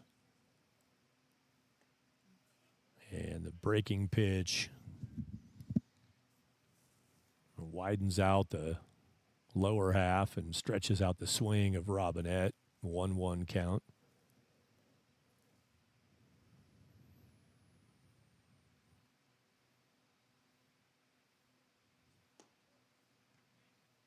Louis De La Cueva, the catcher, liked it. They just missed. That pitch down and on the outer part. That's a pitch for Mav. Kind of got to have that to let him be who he can be on the hill. Didn't get the call. Now he goes wide, and it's 3-1. To Bryce Robinette, Xavier Farnham, the catcher, on deck. Shin guards on. With 2 out in the top of the 6th. 1 run in. Runners take off, and a breaking ball got the zone. De La Cueva sends it to third, and Nicholas Brainerd stayed back in his defensive spot, so he didn't yield. A big hole for a swing there by Robinette. Runners steal the bases. 2nd and 3rd, 2 outs. 3-2 to Bryce Robinette. Alcaria's pitch. Fouled off. Starting pitcher Zachary Sanders already into shorts and Crocs as he wanders back to the first base dugout. Didn't take long to change out for Zachary. Got the 5 innings on the hill tonight. Another 3-2 from Alcaria. Flags blowing the other way now from right to left. Alcaria's pitch, swing, and a quality 3-2 delivery from Maverick Alcaria. Robinette strikes out, and the damage limited to 1 run, stranding 2 in scoring position. Boulder 64's get another one, build up the lead to 9-4 in the bottom of the 6th inning. Miracles on their number 4 batter, Jansen Roberts, Maddox Stahl, Jeremiah Lucero due up.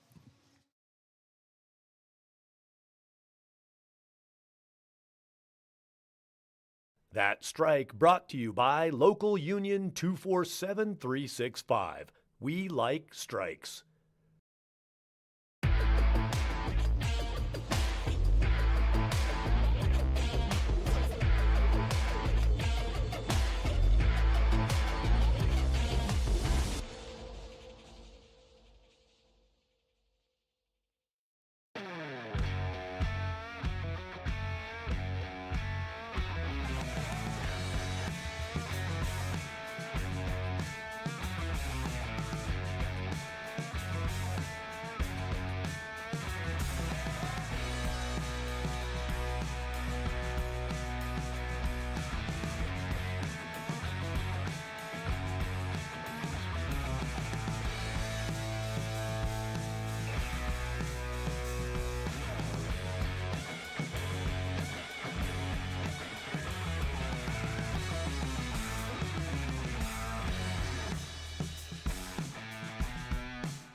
Jansen Roberts leads off the bottom of the sixth. Miracles need start closing the gap in a 9-inning ball game.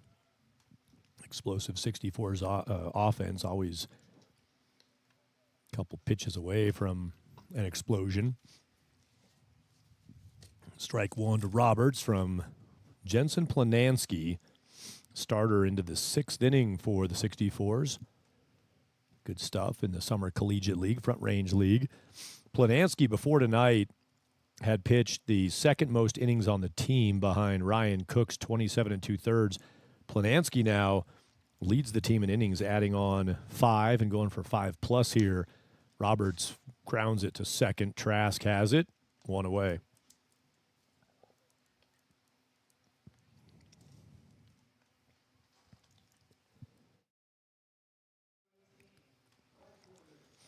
For Jensen Planansky, Paul Hughes also had 23 innings pitched coming into tonight. Planansky the same number, 23 innings pitched in 5 games pitched for Planansky. So he's averaged better than 4 innings per appearance.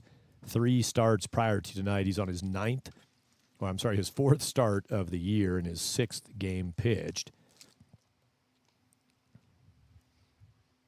For Planansky, across his previous 23 innings, had allowed 19 hits, so less than a hit per inning, 14 runs, only 6 of those earned.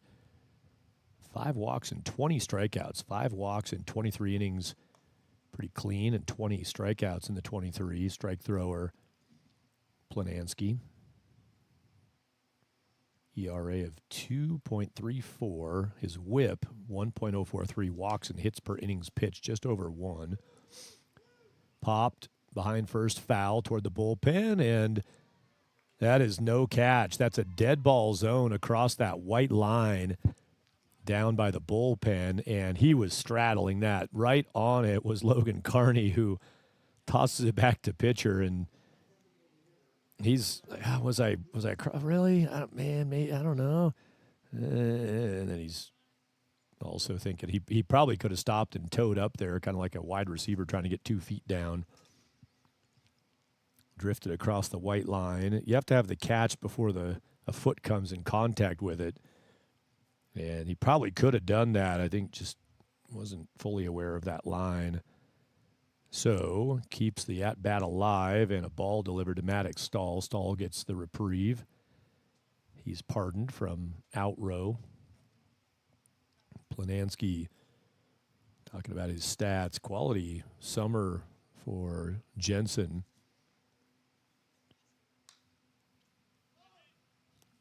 Pop this side over the third base dugout, and that one gets out of play. Clearly in dead ball territory.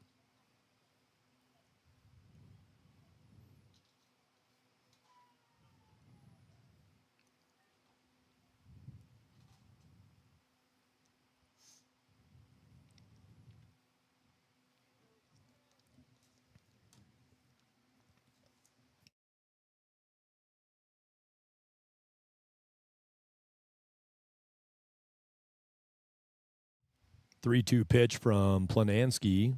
Stahl takes it upstairs for ball 4. Maddox Stahl back from the dead. Popped it up twice. First base side, more of a narrow miss. Third base side, out of play. I think Stahl might have just thanked Logan Carney over at first base. They're talking pair of number 18s. Stahl for the Miracles and Carney for the 64's. Jeremiah Lucero, 2 strikeouts in the game. Lucero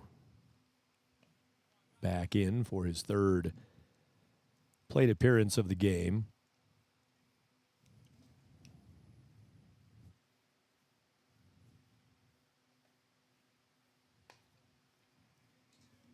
And a 2-0 count. Lucero gets in command here.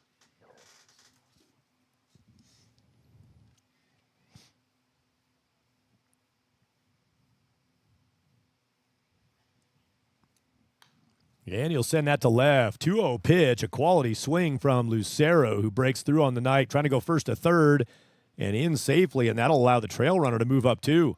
It's a single officially in the books for Lucero, and on the throw, he'll take second with Maddox Stahl running the base as well. That play is all out in front of Stahl. That angle, as he's running first to second, he can look at that without even really turning his head. He reads that ball down along the line with Fillinger on the chase, and Maddox Stahl accelerates around to third and creates the extra bag for his teammate, too. Planansky getting his first visit of the night from Tony Rucco. Jensen Planansky at 80 pitches in the game, 53 for strikes, kind of classic Planansky stuff. 53, make it now 54 strikes on 81 pitches, so 54 strikes and 27 balls. That is exactly 2-to-1, double the number of strikes compared to balls. He's only walked 1 in the game, 6 strikeouts, 5 1/3 innings in the books, 7 hits. The defense has left a few gaps out there for him. Just 1 earned run of the 4 on the board, with the defense allowing a couple of opportunities.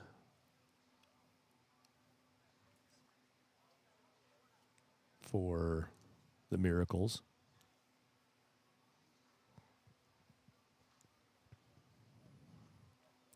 Oh, yeah, clarifying there's 1 out. The scoreboard says 2 outs. That's John Byington from the Miracles dugout was out just being sure that the count on the field is where they thought it was. It's 1 away. Our award-winning score bug has 1 out, so trust that. Can't always say that of my score bug. They just called a balk on Planansky. Planansky balks. And the umpire's explaining it. All I saw, the gesture was just kind of a twitch move in his. I didn't see if he had come set.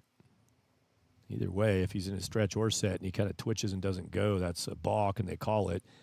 Louis De La Cueva now bats after Stahl scores on the balk. And Lucero moves to third. The extra bag there pays off. The balk now sends him home. And his teammate to third. A couple pitches up to De La Cueva. Bullpen activating for Boulder 64's. Looks like Breck Benedict, lefty, loosening in the left field bullpen for Boulder. Xavier Farnham tried to pull that one back to the zone. It was too wide. 3-0 count. Something brewing here for the Miracles with one out, one run in, one runner at third. De La Cueva, the catcher, looks at a strike for a 3-1 count. With Nicholas Brainerd on deck. Louis De La Cueva knows the job here is just to get the runner moved, and he's going to take a pitch. Get to a free pass. I believe a courtesy runner will pop out, and he does. Looks like it's Bryson Martinez. That's Martinez courtesy running for Louis De La Cueva.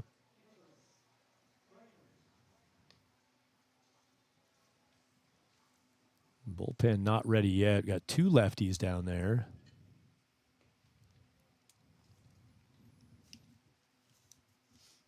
Benedict loosening. He's not throwing yet. He's working a stretching regimen. Strike one to Brainerd. Looks like Nick Lay is actively throwing in the bullpen with Benedict behind him. Nick Lay warming in the Boulder 64's pen. Runner goes from first, going to throw down to second. Out is had, and the runner from third doesn't move. So first and third cuts down courtesy runner Bryson Martinez. Xavier Farnham, accurate throw on the spot to C.J. Trask. That changes the complexion pretty significantly now. 2 outs and just 1 on. Double checking the count. I think Brainerd might have a 1-1. The scoreboard has 1-2. I think he was making sure he knew his status. Brainerd now has the job of punching that run home from third with 2 outs. Fouled back. Now it's a 1-2.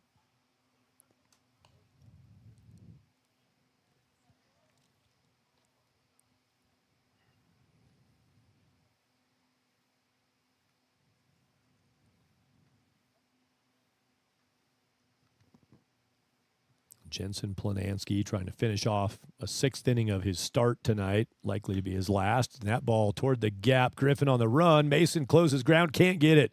Skips down against his glove on a sliding layout from the right fielder, Mason Griffin. Good attack to that ball, but it's down in front of Griffin. And that's a clutch 2 out single. Couple strikes against him, and Nicholas Brainerd from the number 8 spot. RBI single gets the second run of the inning home for Miracles. 9-6 back within 3. Mason Aaron, number 9 spot in the order. Runner takes off. Brainerd liked the read he got on the timing of Planansky. And with 2 outs, you're looking to get that advance from first to second to create another RBI opportunity on one swing. Brainerd aggressive, taken off after a steal throwout already happened in the inning.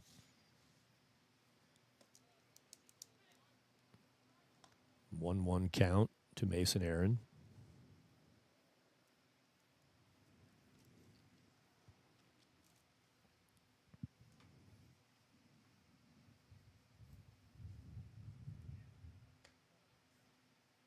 Pitch is up above the zone. 2 balls, 1 strike.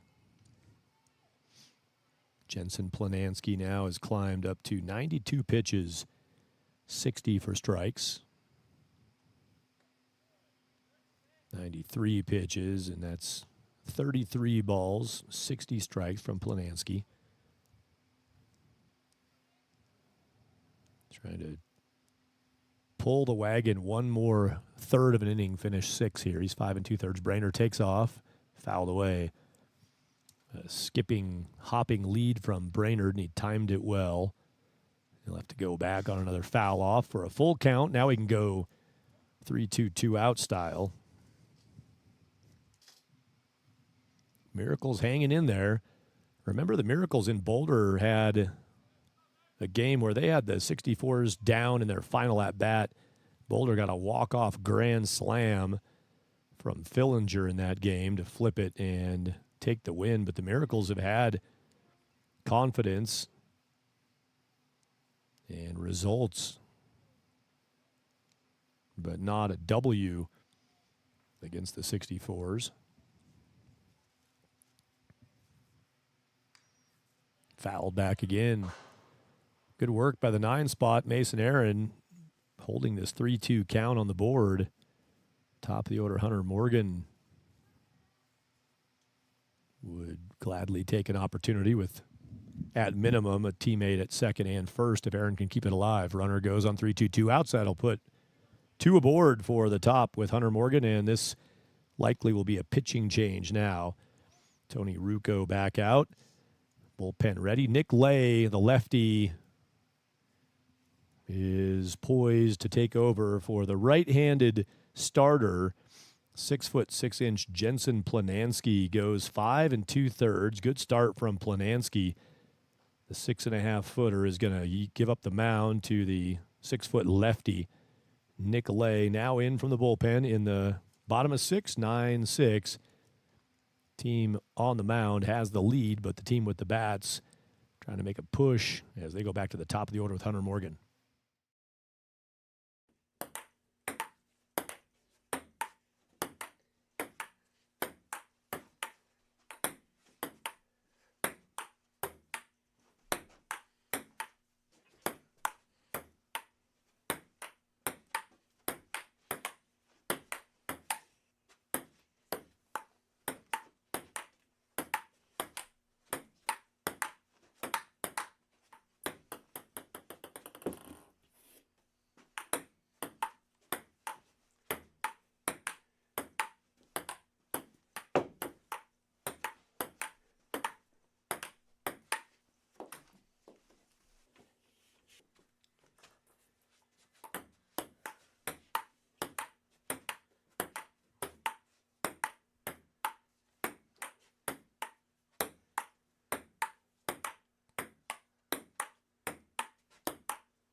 On the season, the El Paso County Baseball Miracles, 5 wins on the year.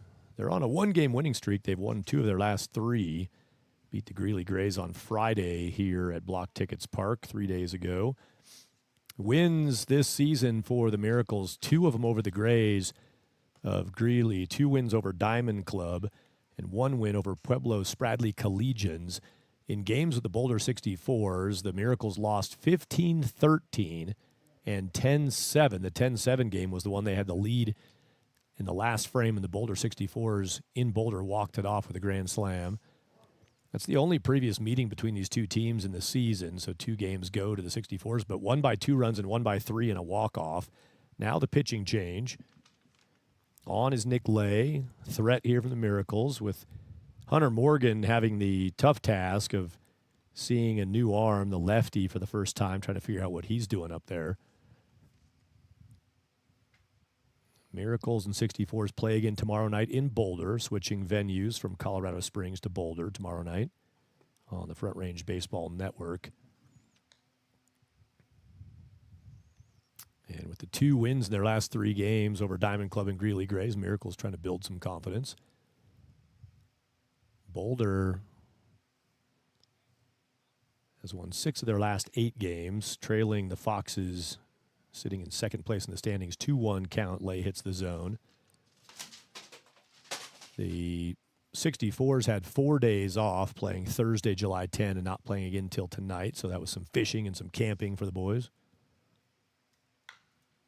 At ball toward first is chopped and handled. And Nick Lay gets it done, getting out of the 6th frame for the Boulder 64's, taking over for Jensen Planansky, who went 5 2/3. Morgan chops out to first base. 2 runs come in for the Miracles. They're back to 9-6, playing defense in the 7th of a 9-inning ball game. Sometimes you'll see Boulder bats come alive when the margin gets tight. Xavier Farnham, the catcher, will lead off. Ethan Fillinger and Mason Griffin will see the plate in the top of the 7th.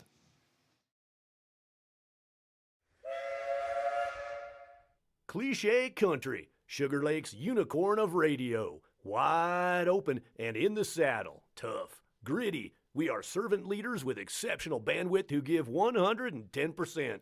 So open a can of worms and beat a dead horse. Get outside the box. 108.1 FM.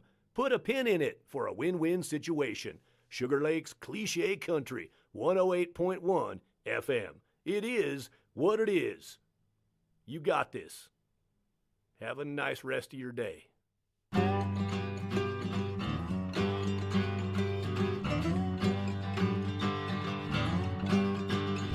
We're gonna go, we'll take our time. We'll hit the road, see what we find. Anticipate and wait.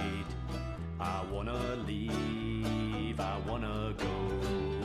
What could be out there? What will I see? Will I find a secret to me? Then it begins, it's time to go.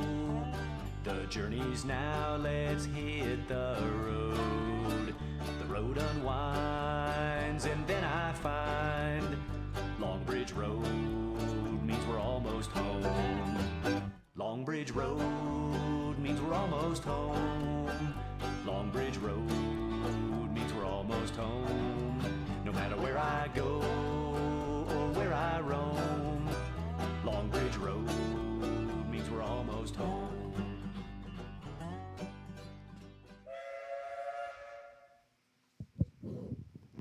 Maverick Alcaria, second inning of work for Mav on the mound. Righty sends in ball 1 to Xavier Farnham.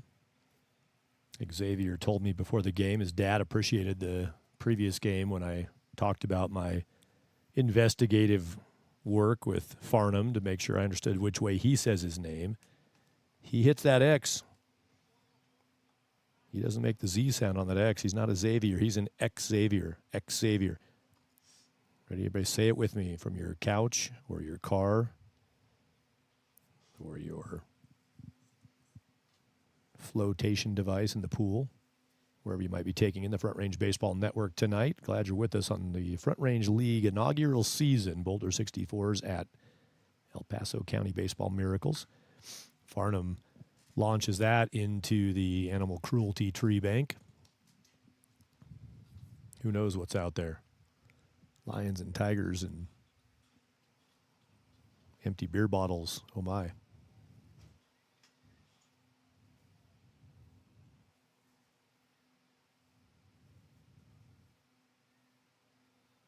Two-one pitch. Alcaria sent that behind the back of Farnham, who kind of a duck and cover or tuck and inhale move from Farnham. Xavier on a 3-1 count.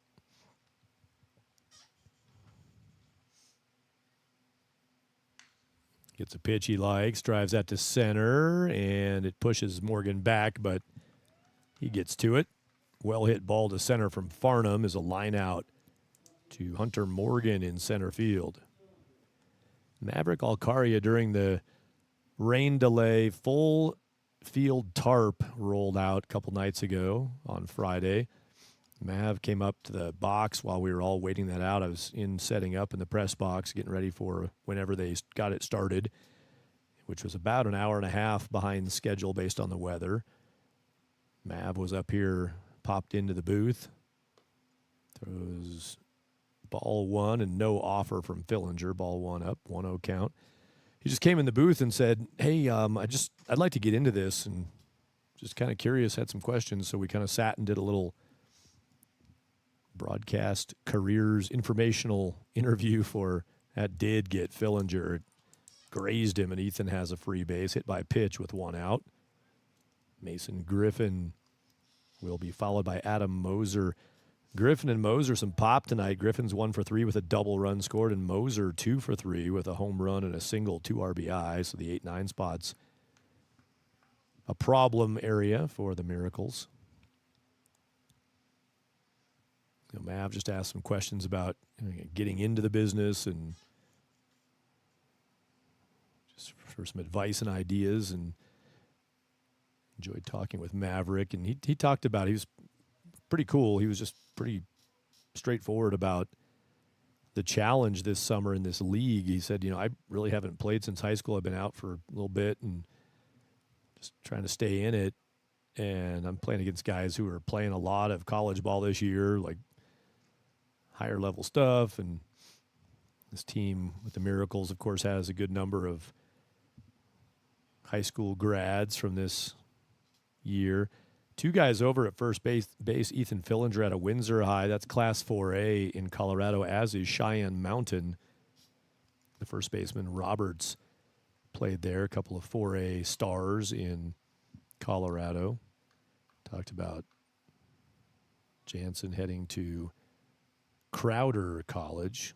Crowder? And Ethan Fillinger heading to University of Northern Colorado in Greeley. That ball from Griffin is through the hole. Mason Aaron at second base was shaded heavily over toward first base. Griffin's going to go for 2 on this. Throw comes in and safe. The tag didn't get down. Schlepper had to reach back to the left field side of the bag. By the time he got it around, couldn't get to the foot of Mason Griffin. Aggressive base running. And that goes as a double in the books. He didn't move up on a throw. He just hustled on the ball rolling into the outfield. So now where you can see where the second baseman is standing, that's Mason Aaron. That's right where that ball went. Aaron was shaded against the lefty quite a bit. The distance he is right now from second base, he was double that distance away toward first, and it left that hole open, and Griffin found it, rolled it through there for a double, leaves first base open. So Adam Moser, the number 9 spot, is going to take an intentional walk here. And that's, understand the play. I mean, I'm not questioning the decision, but that gets you to C.J. Trask, who's one of the top home run hitters for the 64's. He's got him loaded here. Ooh, and almost clipped him.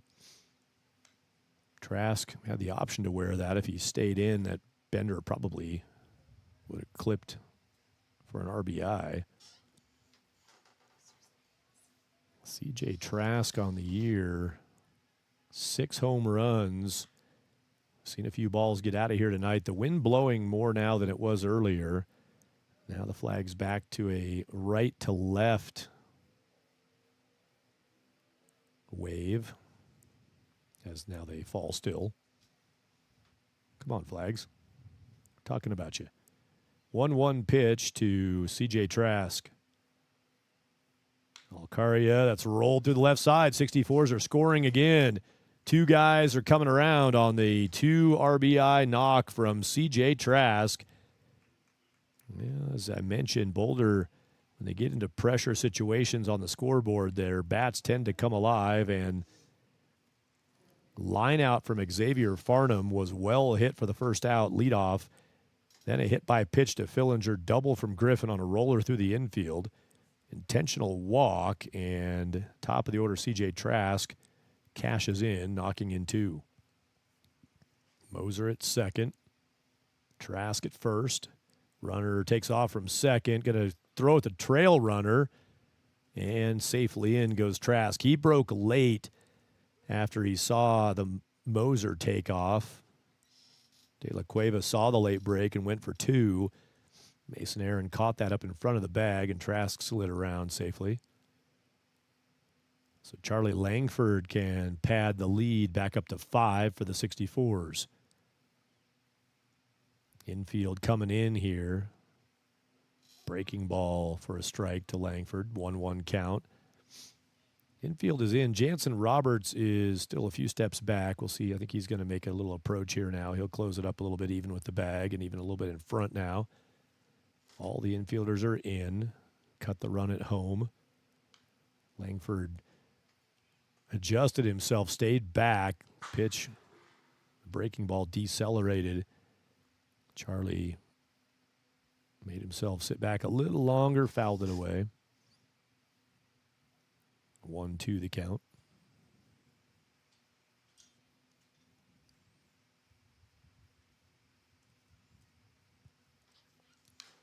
Langford swats that in the left. That ball's going to get down. And reading it well, Trask was right on the heels of Moser, who hung by the bag in case he needed to tag up. Trask, from the angle he had at second base, could see it was going to get down, and he attached himself to the runner in front of him, Moser. Trask and Moser score, and it's a 7-run lead on the Langford 2 RBI single. Charlie back-to-back hits in the 6th and 7th. Had an RBI fly out, sac fly in the 4th.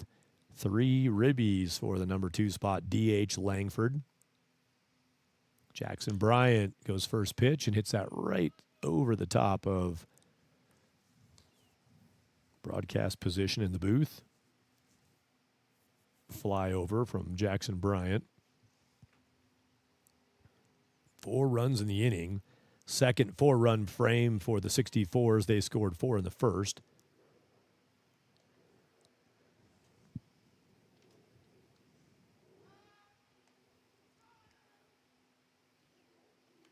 Sky's still dark cloudy around Colorado Springs, but the storms seem to have settled down for the night. Should be good through the 9th frame. Should it go that long, the 64 is now putting the run rule back in the mines. Runner takes off. De La Cueva's throw is high. Langford slides in, keeps a foot on the base. And he looked like if you laid down one of those blowy guys out in front of a car sales store that flap around, but they go upright. Charlie slides in, and going to the backside of the bag, he ends up with a little blowy guy flap move out behind the base at 2. He's got the steal. Bryant fouls it away.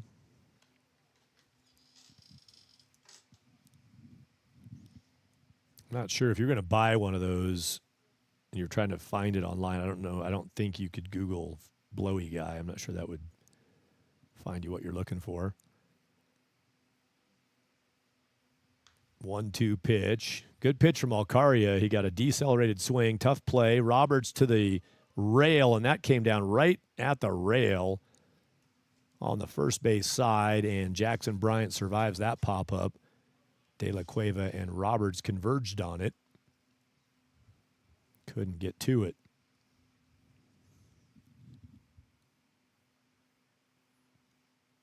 Yeah, hard to tell. Watching the replay, which I don't really have, but there's a delay on the stream, and I've got a monitor on that. I don't think it hit the rail. It might have gotten inside the dugout, and Bryant's going to escape a 1-2 count with a hit by pitch. Breaking ball stayed at the back of the number 23 jersey of Jackson Bryant. He's aboard again. Logan Carney bats with 2 aboard. That foul pop, I don't think it bounced off the rail. I couldn't tell if it went inside the dugout and Roberts reached in there. The first baseman might have popped off of him, hit the glove or somewhere arm side or arm of his glove side. Alcaria's pitch. Carney goes on the first pitch, and that is a towering fly ball, shallow and left. Long wait for it. Austin Reese has it for 2 away. Runners stay put. Or if that bounced inside the dugout and then checked back out, I don't know where it hit, but it was a close call, and then Bryant was hit by a pitch after that. Putting 2 aboard, now 2 outs. 9th batter of the inning for the 64's, Bryce Robinette. They've all come to the plate. 4 have scored. Runner takes off. And again, they'll take the bags. Langford in at 3rd. Bryant in at 2nd. Aggressive running game of the 64's.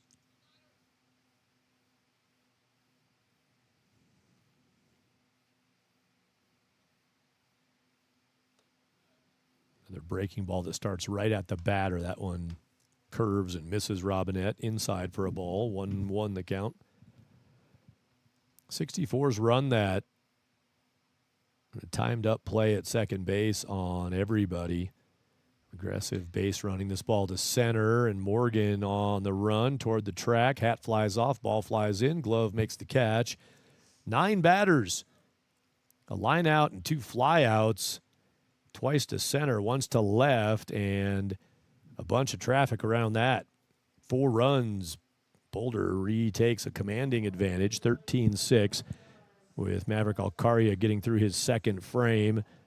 It was Nick Lay last inning for Boulder. We'll see if Nick comes back out. We will have the lefty back on the hill at the 7th inning stretch from Blocktickets Park in Colorado Springs, with Boulder up by 7 going to the bottom of the 7th.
Pitch 1 from Lay to number 2 batter Jackson Schlepper, fouled off. I've made the important life decision. That is going to be my walk-up song. Either Take Me Out to the Ball Game is my walk-up song, or the national anthem. I guess I haven't totally made the decision. I've got it down to 2. Each would really throw the crowd into kind of a confused mess. I like that. They don't let you do walk-up songs when you're on the road. It's only for your home games.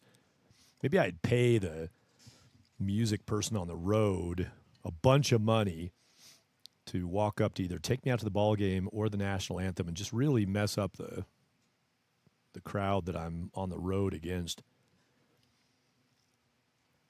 Lay's pitch. Barrel drags through the zone from Schlepper, fouls it away. He's got a couple strikes. Nick Lay pounds the zone to open the bottom of the 7th inning. Whips one inside on Jackson Schlepper. Austin Reese on deck.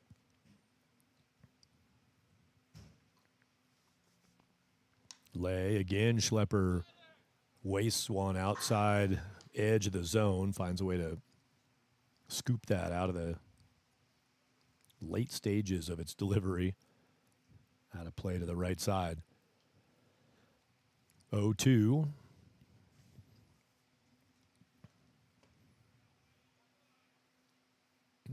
Xavier Farnham did everything but throw that down to third. He was sending it. Thought they had strike 3. Didn't get the call. 1-2 the count. Yeah, I think it's a 1-2. Scoreboard has 1-2. Should be 2-2. That's through the middle. Trask backhand. Nice pickup from CJ. Throws a bouncing throw. Got him just in time of Jackson Schlepper. Nice glove play on the backhand side towards second base by Trask. He flipped it out of there. And a dig play for first baseman Logan Carney. Carney's there to finish it. 1 out. Number 3 spot Reese.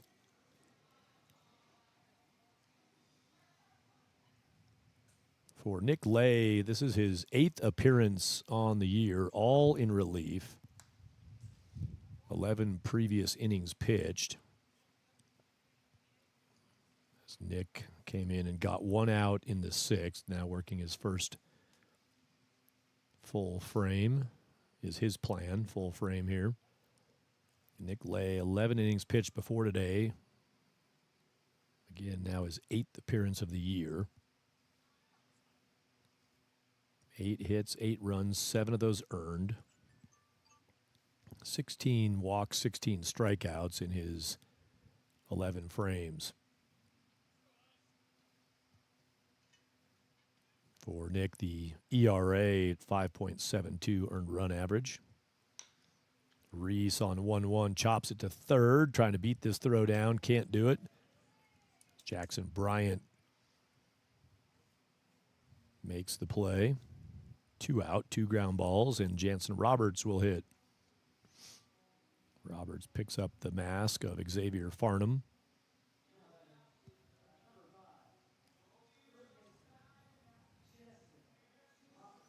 Nick Lay, ERA 5.72, and the whip at 2.182. Again, walks, hits per innings pitched, average at 2.182. Going for a 0 whip in this inning. Working on his 4th consecutive out since entering. Roberts takes inside.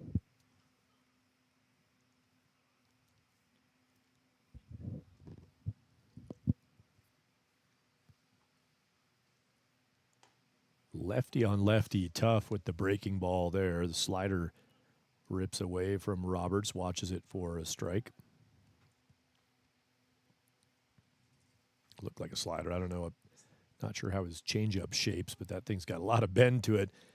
And that one, Roberts thought that was inside of the zone, got the call, did Lay, and the lefty whips a backward K to cap off a nice frame, 2 ground balls and a strikeout, with pitches bending from the inside part of the lefty's zone, catching the plate, and Maverick Alcaria will go out and try to slow down the 64's in the top of the 8th. 13-6 from Blocktickets Park in Colorado Springs on the Front Range Baseball Network.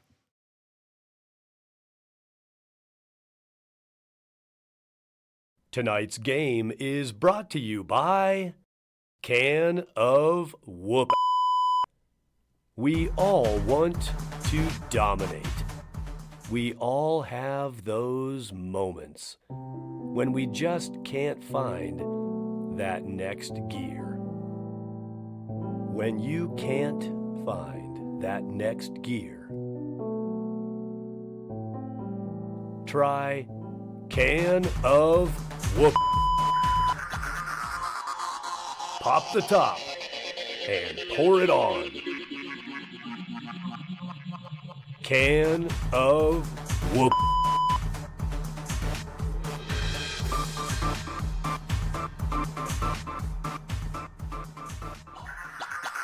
Pop the top and pour it on.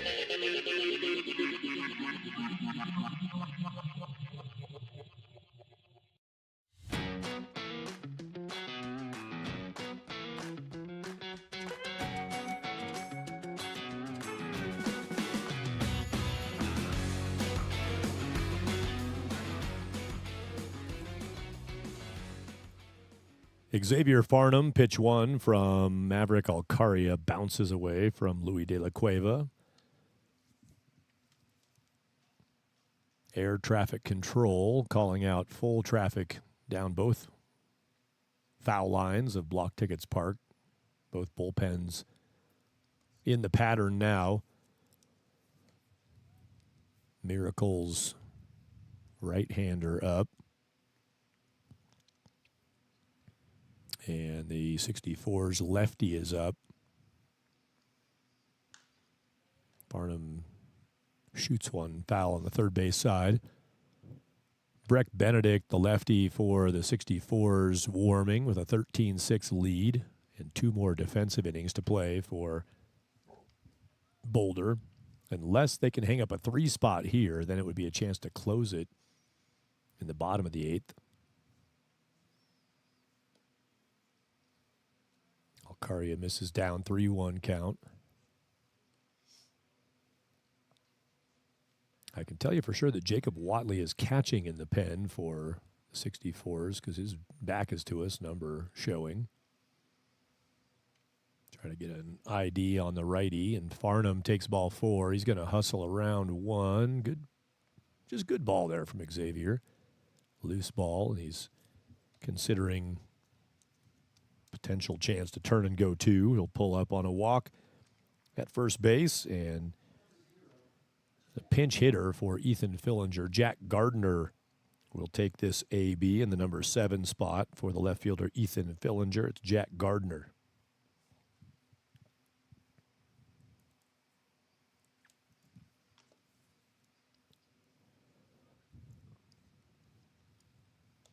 Ball 1 to Gardner.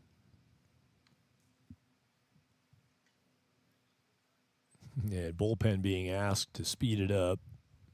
They're waving the hats down there, and they send a runner down there, too. Fastest sprinter we got. We don't have any carrier pigeons left. Send a guy down there. Check on him. Waving the hat back, so the signal of the hat wave says I'm ready in the pen. Means the heat up is hot. Foul ball off of catcher Louis De La Cueva. Time being bought for Louis to shake his wits back together.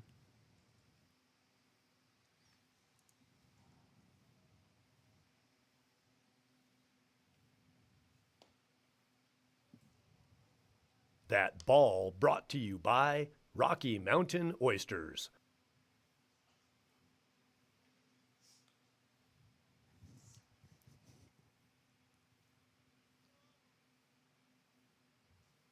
Got a balk call against Maverick Alcaria. Down Farnham will go to second base, and out John Byington will go to the mound from the first base dugout. And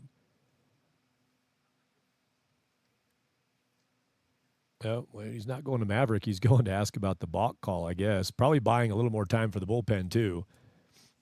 Make sure they're hot.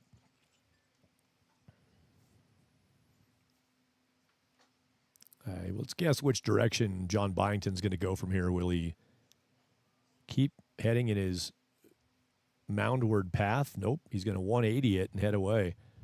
So he was out, I believe, just to question the balk call. And the bullpen was ready. Started heading toward the field, and now stepping back, throw a few more pitches. I think it's Evan Iacono is the arm warming, the righty. Evan Iacono ready to take over for Maverick Alcaria. Breeze just blew into the booth, and it's downright, dare I say, freaking chilly. I don't dare. It's chilly. 2-2 pitch, and that's launched down the left side, bouncing foul, a couple feet foul side of the left field line.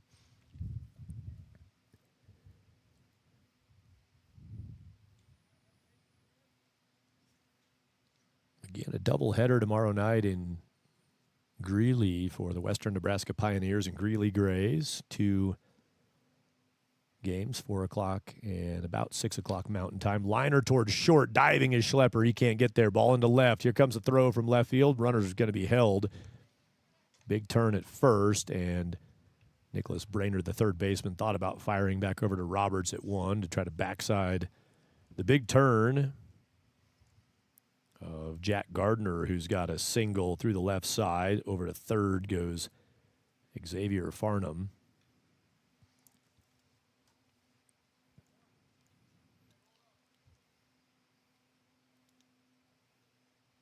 Mason Griffin, 2 doubles in the game and 2 runs scored. He's 2 for 4. Runner takes off, gets a good jump. He'll have to go back on a foul ball from Griffin. Players enjoy playing this style of offense. Running game, aggressive at the plate. Feel free to hack away while a runner's going if you like the pitch. Risk the double off on a line out or a pop out potentially on a runner stealing, but it's worked well for the 64's, the aggressive offense, as Southwest Airlines scores another tally on the airplanes flying out beyond center field Southwest 2, United 1, Military 1. So Southwest has the lead. Who cares, right? That's a chop shot that takes a skip into the glove of Jansen Roberts. Nice play. Griffin hit it hard. That one was a laser toward first. It skipped once into the glove of Roberts. Runner was going, and that's exactly what I was talking about. If that stays up about a foot and Roberts can glove it on the fly, it's an easy double off. However, the way it played out, if the runner wouldn't have been going, Roberts would have had a double off on the skip shot. Would have just been able to glove that and probably tag. Well, I wouldn't have been able to tag the runner. He could have gone to 2 and then back to 1 on it. So the running game there pays off by inches.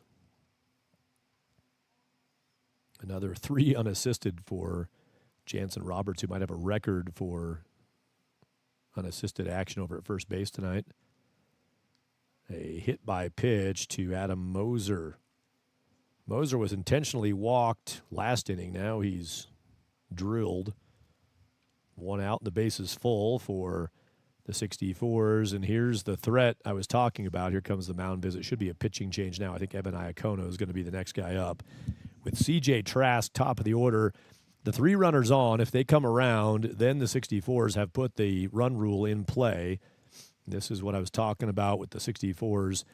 Lightning strikes quickly with these guys, as it was all around the park earlier in this game. It's top of the order with Trask, Langford, Bryant, Carney. Sticks coming to the plate, and Maverick Alcaria is going to stay. So for the second time, Evan Iacono had walked, we'll say 20% of the distance toward the mound from the bullpen mound, thinking he was being beckoned, and he'll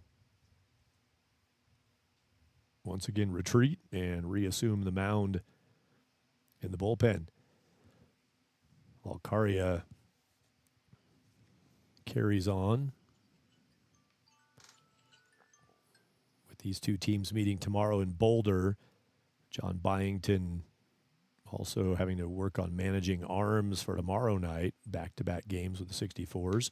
Trask, first pitch, launches one to left. That'll stay in the park. Going to be a sac fly potential, but in throw range. That ball drops. Got a chance to make a throw out at third.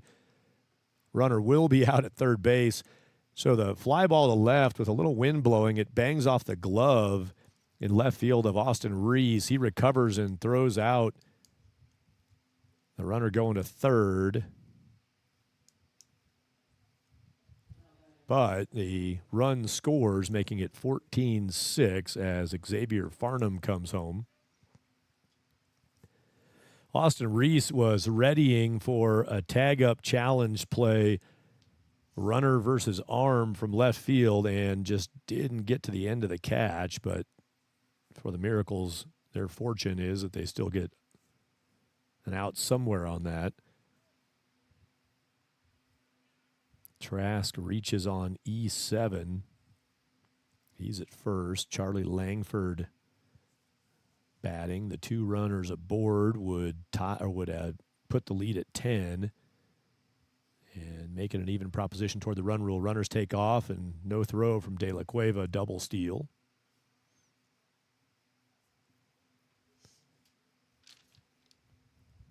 For Moser and Trask. Jack Gardner, who batted for Ethan Fillinger. He was the runner thrown out on the, I guess you make that a fielder's choice, the way it turns out. The run, that's an interesting scoring situation there. That's a fielder's choice 7 on the throw, and I think it might have been Schlepper who took that from shortstop, took the throw and made a tag on it.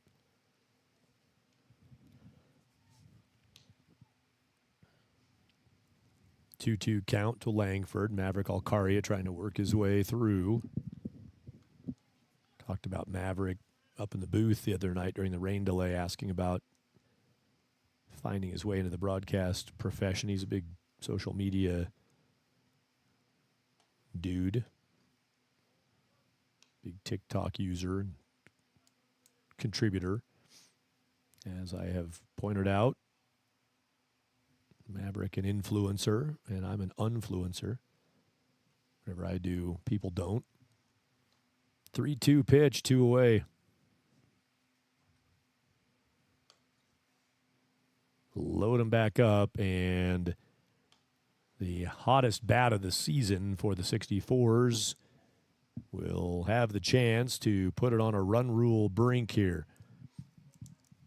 Miracles will bat in the bottom of the frame, but will they bat up against it or with a little bit of room to breathe? Jackson Bryant, right-handed batter, number 3 spot for the 64's. And first pitch, he's going to plate 2 runs, drops it into left field. Bryant, 2 ribbies, had an RBI single in the first. His 2 RBI single in the 8th has now got the Miracles up against the wall.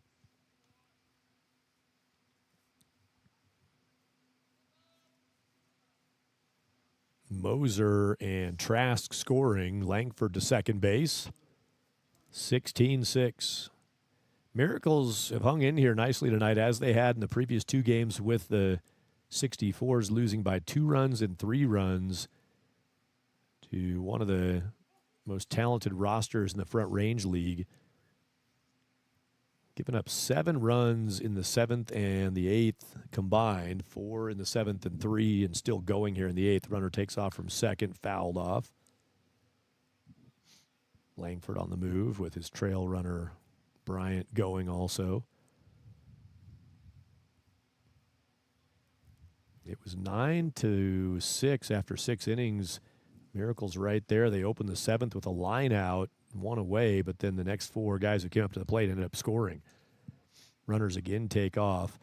Seems simple enough. You'd think, the inside move for a righty is when they pick up their lead leg, their left leg in the stretch, like they're starting to pitch, and then just do that pivot kind of spin move, 180, turning back towards second base.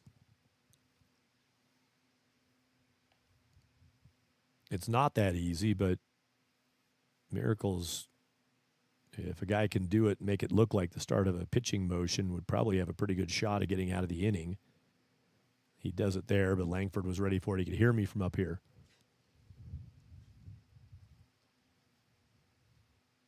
What is it? I need to look that up. Oh, whoa. Keep it down now. Voices carry. I don't know on the song Voices Carry. Do they say keep it down now? They utter some utterances. Fly ball to left will be caught in left field by Austin Reese, and the Miracles are going to have to get one to keep the game in flow at 16-6 after 8 innings, with another productive frame from the 64's. They have 2 4-run innings in the game and now 2 3-run frames, including this 8th inning. 16-6. Miracles will be on Maddox, Stahl, their 5th batter in the order. 5, 6, and 7. Stahl, Lucero, and De La Cueva will try to keep it alive for El Paso County baseball. The Miracles coming to bat.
Nick Lay ready to get this party started, trying to get the 64's back on the road toward Boulder and surrounding rooftops.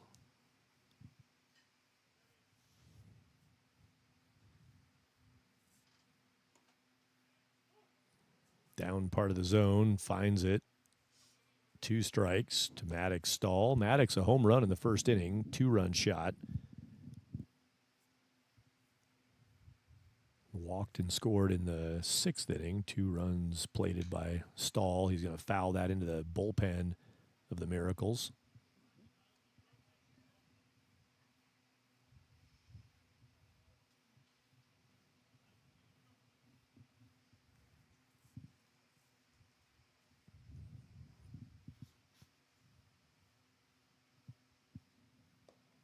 O2 pitch, ball for a 1-2. Lay in his 3rd inning of work. 1 out recorded in the 6th, handled the 7th, and now the 8th. Again, Xavier Farnham was exiting stage left to make the throw down to third base on a strikeout pitch he thought he had received. No call there, 2-2 count.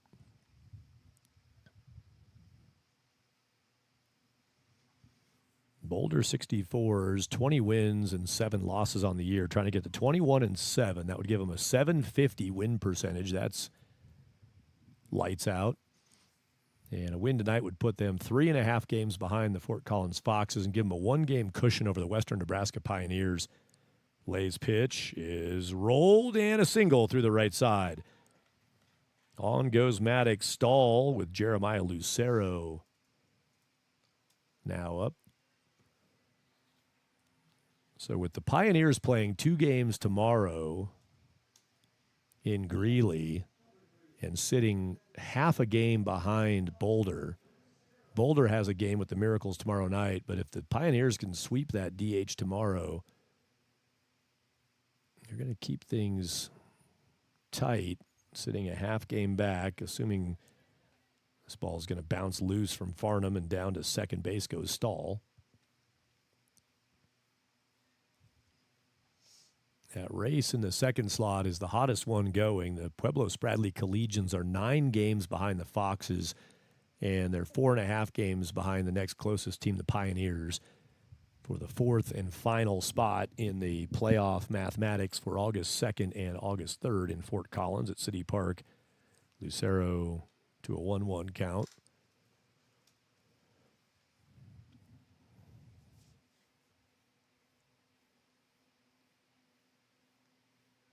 Nobody out, runner at 2. He's the keep it alive runner. Score him, and the game goes on to a 9th inning.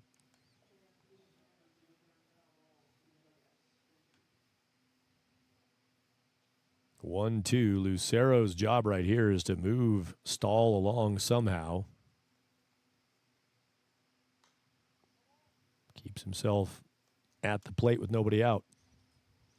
That foul chop got the plate umpire shaken off his strike calling hand, the right hand. Xavier Farnham doesn't want that thing hurt. He wants that strike calling hand ready to go. So he would have bought time anyway, but a little extra interest here in making sure that strike hand's ready to fire up. 1-2 count. Breezy to mostly windy evening in Colorado Springs. Flags again blowing, this time from right to left. 1-2 pitch from Lay, rips that down through the bottom of the zone below it.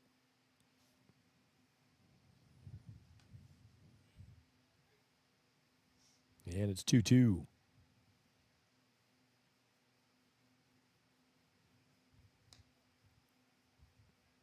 Lay and Farnham liked it. Nick Lay turns around and gazes around the outfield, wondering what just happened. Palindrome on the clock right now, 7:47 p.m. Mountain Time with a 2-2 pitch. Lucero fooled on that. That pitch broke way inside, but Jeremiah had started the swing and couldn't stop it. Strikeout is out number 1, and the runner sticks at second base. Stahl. Louis De La Cueva, the catcher, a couple strikeouts and a walk in the game. And Nicholas Brainerd on deck. Last shots for the Miracles to keep the game alive. First pitch, pretty good one for De La Cueva, but overmatched on that one. Swings through the fastball. Louis ready for it. Didn't find that pitch from Lay. Might be the best one he sees in the count. And Nick goes for it again. Just prove it pitch. Throws it through the swing of De La Cueva.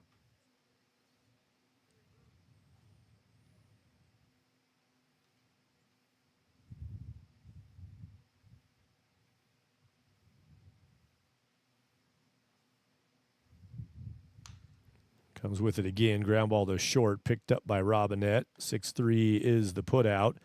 Runner over to third. Maddox stall.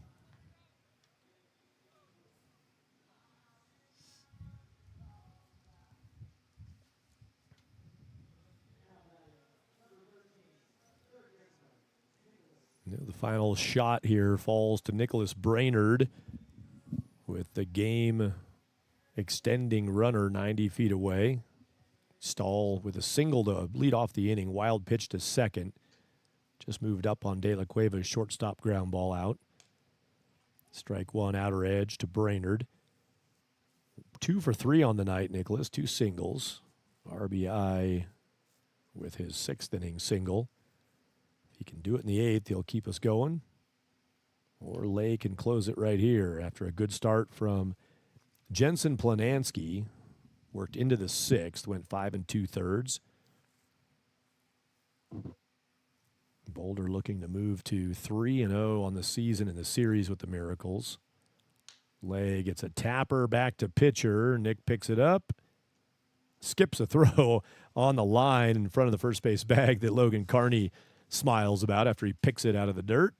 And the Boulder 64's win going away with 7 runs in the final 2 frames.